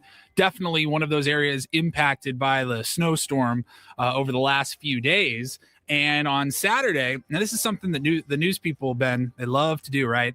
Send us your pictures. Oh, yeah. You see it every morning. We You have can turn 10 on the news news. weather watchers, we call them. Send and us the sunrise or the sunset, and then they'll show all of them on the news. So on Saturday, she posted on her Facebook page and asked people to send us your measurements and locations, please. Your measurements. Now, of course, what she wanted was how much snow is in your backyard. Obviously. Stick a ruler into the snow and let us know how much snow you got. The comments did not disappoint. Or did they? Well, those are probably the DMs that just really disappointed. The comments were actually quite funny. One woman wrote, "Every man in this comment section is lying." 8 inches here. One man said, "It's a little cold right now. I don't feel like participating." Fair. And then she had to edit and say, "Thank you for all of your body measurements. Super helpful for my search. Just to clarify, I was looking for a measurement in inches of the depth of snow in your yard." Seems like a nice girl. I'm watching her right now. Some woman says 36, 24, 36. Oh, wait, you meant the snow. The snow. She had to, she took to the air later that night. We've seen so far. Now, some of this is radar estimates, and then just your reports that you've been sending in. Keep those coming. I made the mistake on Facebook. I asked for your measurements. I meant your snow measurements. Thank you for everybody sending in your measurements. Yeah. Pass on that. Why do local news stations, Ben, like to put its citizens to work for them? Anytime you can get someone else to do your job for free, it's always a win. All right. If anybody wants to DM me some segment ideas for tomorrow, Padres aren't really doing much. It's looking a little light. I do laugh. I always laugh at our send Woods your hot takes. Yes, please. I may read them on the air. How much I love hot takes. I do laugh when our sales staff, we do that. There's a back and forth between the on air and the sales staff, right? And one guy called me and said, "Hey, who's the marketing person over at Company X?" And I go, "I have no idea. What should I do tomorrow at 7:30 a.m. live on the radio?" Isn't that for you to know, right? That's kind of like doing the legwork on that is your responsibility. Right. I don't come to you guys for segment ideas, right? When you go to your doctor, they will tell you hey, we're going to need to do this surgery. Right. You're not suggesting the different procedures that can, take place. What do you think I should Leave do? it to the experts. Well, yes, it looks like your ankle is swollen. What should I do? I have no idea. That's why I came to you. Purple says I would hate getting segment ideas. Yeah, you're right. I've gotten some over the years. We've used plenty of tier 1 submissions, but that is a real local news bit. You'd be surprised though over the years how many oh god, yeah. How many suggestions? Less than quality ideas we get, and it's always, "Hey, this will be great for ratings." That's my favorite. Hey, this will be Woods. This will be great for ratings. Oh. All right. Well, in that case, I don't want to sound like a jerk here, but what do you know about ratings at all, right? What do you know about what's good for ratings and what's not? But listen, makes me sound like a jerk when I say it. Paulie, thank you very much. That was the Reindl Report for a Monday. All right, we'll come back. We can talk a little more Padres baseball if you missed it. In our first hour, we discussed the Darvish story, give you an update there as well after a check of traffic with more Ben and Woods on San Diego's #1 sports station, 97.3 The Fan.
Hey, player, this is all yours. This room with this view. This speakeasy with this cocktail. Hey, could you make that too? The spa with this. Ah. And this pool on this roof. This is all for you. The all-new Hamul Casino Resort, now open.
Hey, player, this is all yours. This room with this view. This speakeasy with this cocktail. Hey, could you make that too? The spa with this. Ah. And this pool on this roof. This is all for you. The all-new Hamul Casino Resort, now open.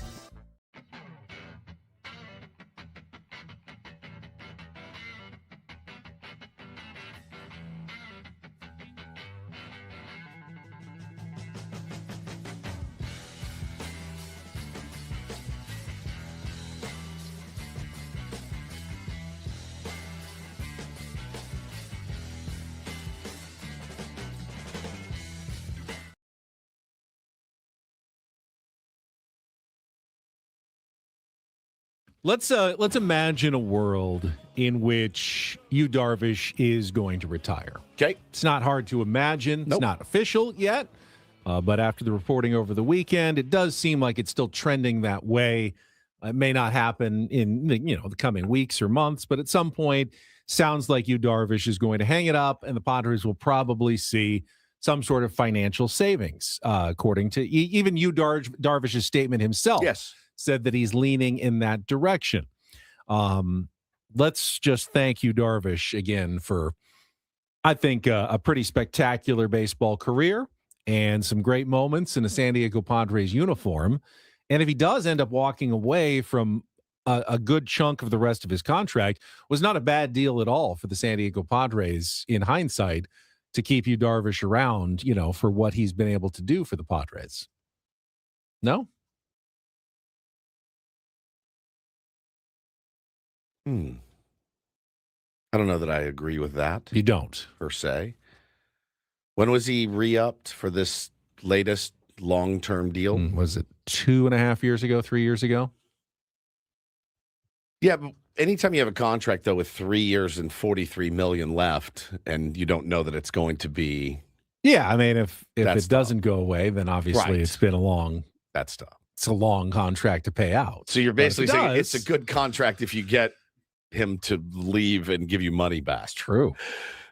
It's one way to look at it. It is true. Certainly. It is true. It was. It makes a huge difference in how that contract impacts the San Diego Padres going forward. Yeah, I agree with this sentiment from our pals at the DSG, right? To use a great guy, that's a bad deal. I thought it was a and again, I know they wanted to resign him and he wanted to resign. And he did make it so that he was able to structure it in a way to not cripple the team, and all that's certainly appreciated.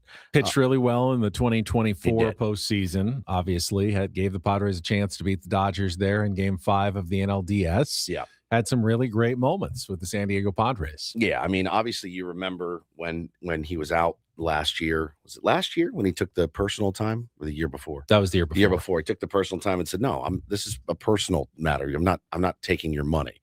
And they offered it to him. They said, "No, you're Darvish. You can go away and we'll pay you and come back when you're ready." He's like, "No, absolutely not." So he's always done the right thing, but it's got to be the right thing for him. I've been on record since the very beginning saying he's entitled to every cent of that $43 million. So that's not what it's about.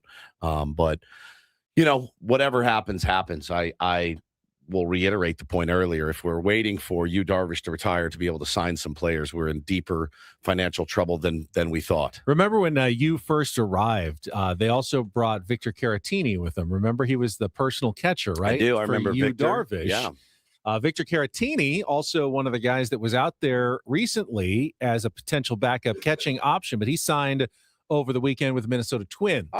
As did former Padre Taylor Rogers as well to join the Minnesota bullpen. Padres still need to address catching depth, I think, before spring training really starts. That is one area where you can't simply go into the year. We've talked about this before with just Freddie Fermin, Luis Camposano, and Blake Hunt as your only catching options. They need a veteran catching option. Victor Caratini off the board. The Twins were willing to go 2 years with Victor Caratini, so maybe that was the difference maker for Victor in Minnesota. But, Elias Diaz is still out there if you're interested in a potential return for him. We mentioned the name Christian Vasquez out there as a potential guy that the Padres have shown interest in the past. For the last 7 years, I feel like, since we've been a show. Someone needs to be signed because you don't feel like the Padres have enough that they can count on. Yeah, and I feel like they will. I feel like there's going to be names that are still out there and around and are looking for, one last chance. The old Jake Taylor, one more day in the sun for sure. And, they need depth. They need depth throughout the organization. But I did, what did you guys think of the Jose Ramirez extension that came down over the weekend? I personally loved it. Jose is a guy that the interesting part, though, and people were talking about him. They said, he was almost shipped out the door to San Diego in 2022. I mean, it sounds like if you reread those tea leaves, that all that package for Juan Soto very well could have been for Jose Ramirez. Very well. The Gore, the Abrams, that could have been for Jose Ramirez. And of course, you let yourself think and wonder on, what would it have looked like with Jose Ramirez here instead of Juan Soto? Well, you probably make that move hoping he's going to be the third baseman of the future with Manny going into his opt-out, right? Yes, potentially. Manny was coming into year 5 at that point. That essentially, if you make that trade, Manny is out gone. the door. Or Jose plays another position, which I know that he could. Sure. You could put Jose Ramirez at second base. We've been looking for second baseman and, maybe try to move him to shortstop. Why not? We've done it with everyone else. I don't know, man. Having Jose Ramirez here would have been pretty sick. But he's see, already 33, right? For me, not at the expense of Manny. And I know there's people out there that say I'd rather have him, like our Purple, who's really sticking to his bit already, his anti-Manny bias. I think not at the expense of Manny Machado. But, I mean, you saw how it worked with Devers and Alex Bregman. We could have had the same type of situation here. It's an instant opt-out for Manny if that's the case. They're adding just the 4 years at the end of the deal. So that is his 36, 7, 8, and 9 aged seasons. Why do I still think he's going to hit 320 with 30 bombs and 112 RBI every single year? And ultimately, I think he's giving them some relief early. Yeah. So that he gets the comfort of knowing that he's got a no trade. He's around forever. Yep. And he just seems to like Cleveland. He loves Cleveland. He likes that team, the organization. He just wants to stay there. And I think he's probably happy. So. I do like it. I got to say, I still like it when stars stay with the teams. I do too. Even at the, sorry to the other players, but even at the expense of the other players that are, man, you got to do this for all the guys coming up in free agency. I understand that. Jackson Merrill's in that conversation. I'll tell you, I don't like when morning radio show hosts sign for a pittance. You know what I mean? Right. I think that does a disservice to all of us. But I do understand I'm healthy and I'm happy and I want to be here and I'm willing to actually give them a little bit of relief to stay in a place that I want to be in. I'm okay with it. But you don't feel like they have to take the Tony Gwynn hometown discount. I don't as well. I don't. Not all the time. So, but this one I thought, man, it just makes sense, dude. It just makes sense. He stays in Cleveland. And then one move that didn't make a ton of sense this weekend, the White Sox agreed to a 2-year, $20 million contract with reliever Sir Anthony Dominguez, formerly of 2 years, 20 Phillies, and then 220. Yeah. Now, is he simply a trade chip for when the White Sox are not good and other teams are looking for bullpen help at the trade deadline? And they think, hey, that's a not unreasonable deal for a guy who's pitched in the postseason. They have a full 40 man. They have to make a move to make that deal official. He's missed some time. He's been injured. Walks a lot of guys, which is a concern. If you're the Chicago White Sox, is spending $20 million on a pretty good setup, man, the smartest use of your money? I don't know. You have the money. You're in Chicago. You do have some money because most of your other players are gone. You've subtracted some money too. Now they're like, is this that thing where they're like, hey, we got to do something. Like, let's sign somebody because we've got extra money to spend. They're going to get mad at us if we don't. But is the setup, just throwing man, Will Venable a bone going, here you go. Who am I going to put in late in the game? You wanted it. You got him. Sir Anthony Dominguez is your setup guy. How many leads will they have to protect in the 8th inning Just this don't season? know, man. Who even knows? My guess is he will at some point be a trade chip for the Chicago White Sox. Yeah. If he pitches well. Got to be tough for, going into a year, though, feeling like, oh, we don't have much of a chance this year. Yeah. To start with new contract signing with a new team like that. I mean, even if you sign with the A's, you go, all right, team on the rise. Yeah. Maybe you've got some hope for the future. It's tough to see that at the moment with the Chicago White Sox. It is. All right, we'll take a final timeout. We'll come back. We haven't talked about Woods' Notre Dame Fighting Irish. Had some news involving the college football playoff. Please, over God, the weekend. Make me as irrelevant as the Notre Dame Fighting Irish. Holy cow, it's all I saw.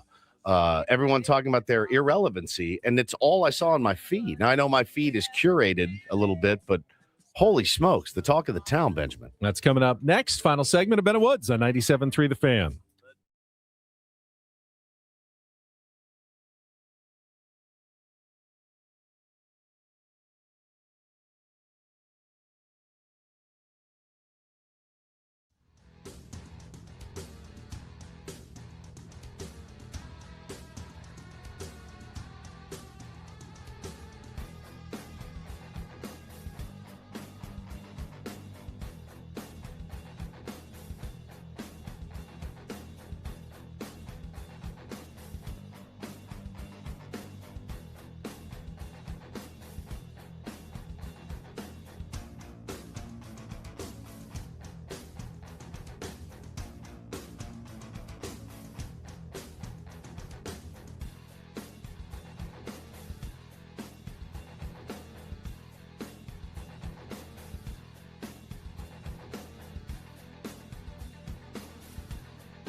He just here. I'll show you a little. Just a little. Please don't. Just a little bit. What hurts on you? Nothing at all. A little bit. Not that now. So let's say whatever you're about to touch is the only thing. Let's say It's gonna hurt. Right? All right, yeah. Okay. Pretend your knee hurts. Pretend your knee. It's going to in a second. Right here. Oh, that is not pleasant. Hey, player, this is all yours. This room with this view. This speakeasy with this cocktail. Hey, could you make that too? The spa with this. Ah. And this pool on this roof. This is all for you. The all-new Hamul Casino Resort, now open.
First, I just saw this. It's not fair. The cheapest ticket available for the Super Bowl right now at TickPick, $5,757. The lowest, cheapest ticket. The get-in price. $5,000. On the Where is resale it? It's market. in Santa Clara. Levi Stadium. Stadium. That'd be nice. Who are all these people that have the wherewithal to spend, I don't know, $11,000 on 2 tickets to the Super Bowl? People that bought Bitcoin when we made fun of it 8 years ago. Apparently. Crypto bros, right? I don't think I could ever spend that much to attend any sort of event. Think about it, though. Knowing that it's then gone. How much? You go for 3 hours. $5,757. All right. Presumably for a nosebleed seat. I've spent close to that price, but it was all inclusive of tickets, hotel, and there were 2 of us. That was it's roughly what I spent for the U2 Sphere experience. And I would have spent double based on the time that I had. But I also got a badass suite at the what's that? The Venetian. Yeah. You know, Hotel Hannah was there, so you know it paid off. And then 2 floor seats to the Sphere to see one of my favorite bands of all time. Literally would have paid double. It was the time of our lives. So that's just the Super Bowl nosebleed for one. Right. And you get nothing else. And generally, I don't know, I feel like the Super Bowl experience, most of it is watching it on television. 100%. You have commercials, get a good view of the halftime show and everything. I mean, you got to be a diehard Patriots or Seahawks fan. And it's not like either of these teams haven't been there for a generation or anything. Sure. Most of their fans have probably seen them in the Super Bowl. Crazy in prices, recent man. years. That's pretty crazy. All guests on Ben and Woods appear on the David P. Shapiro Fan Hotline. David P. Shapiro criminal defense attorneys helping good people regain control of their future when charged with a crime since 2010. Visit davidpshapirolaw.com. Yes, the powers that be in college football have adjusted the system so that they won't make the same mistakes they did going into this previous postseason. We'll talk about that after a check of traffic here on 97.3 The Fan. From the 855 Get Ross Traffic Center, protecting San Diego after accidents or injury, here's Kelly Danick. Couple of problems on southbound 805. One is a stalled vehicle right at the West 8 connector. This vehicle appears to be leaking fuel. Further south in the 805, right before 43rd, reports of a possible brush or encampment fire over the right shoulder. I'm Kelly Danick with Ben and Woods, San Diego's #1 sports station, 97.3 The Fan. Now, your tease already was disingenuous. You said the powers that be have adjusted it so that they won't make the same mistakes that they did this past. Correct. That was, if you're talking about Notre Dame's exemption, that's already been in place. This is not this got I'm screwed actually up. talking more about the all four power conference champions getting in. Yes. As opposed to two group of now 6 conference champions, because Duke was such a low-ranked conference champion. They didn't get in, but that allowed James Madison and Tulane to both sneak into the field of 12. Right. And I don't think that made people from the power conferences all that happy.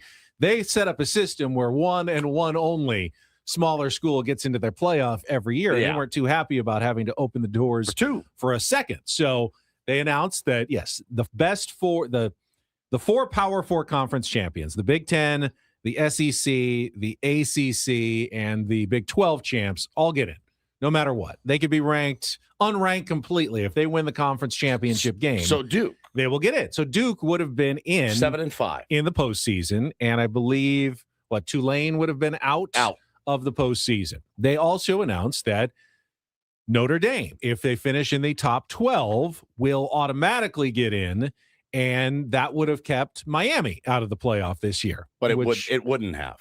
It wouldn't have. It because could have. If the rankings ended exactly the same. But it wouldn't. They could have made adjustments if they want. That's the ultimate thing that people are forgetting. Number one, the top 12 teams should make it into a 12-team playoff. Yes, we are all in agreement. If you're a top 12 team, you should make it in. But how do you account for conference champions that aren't in the top 12? Like Duke.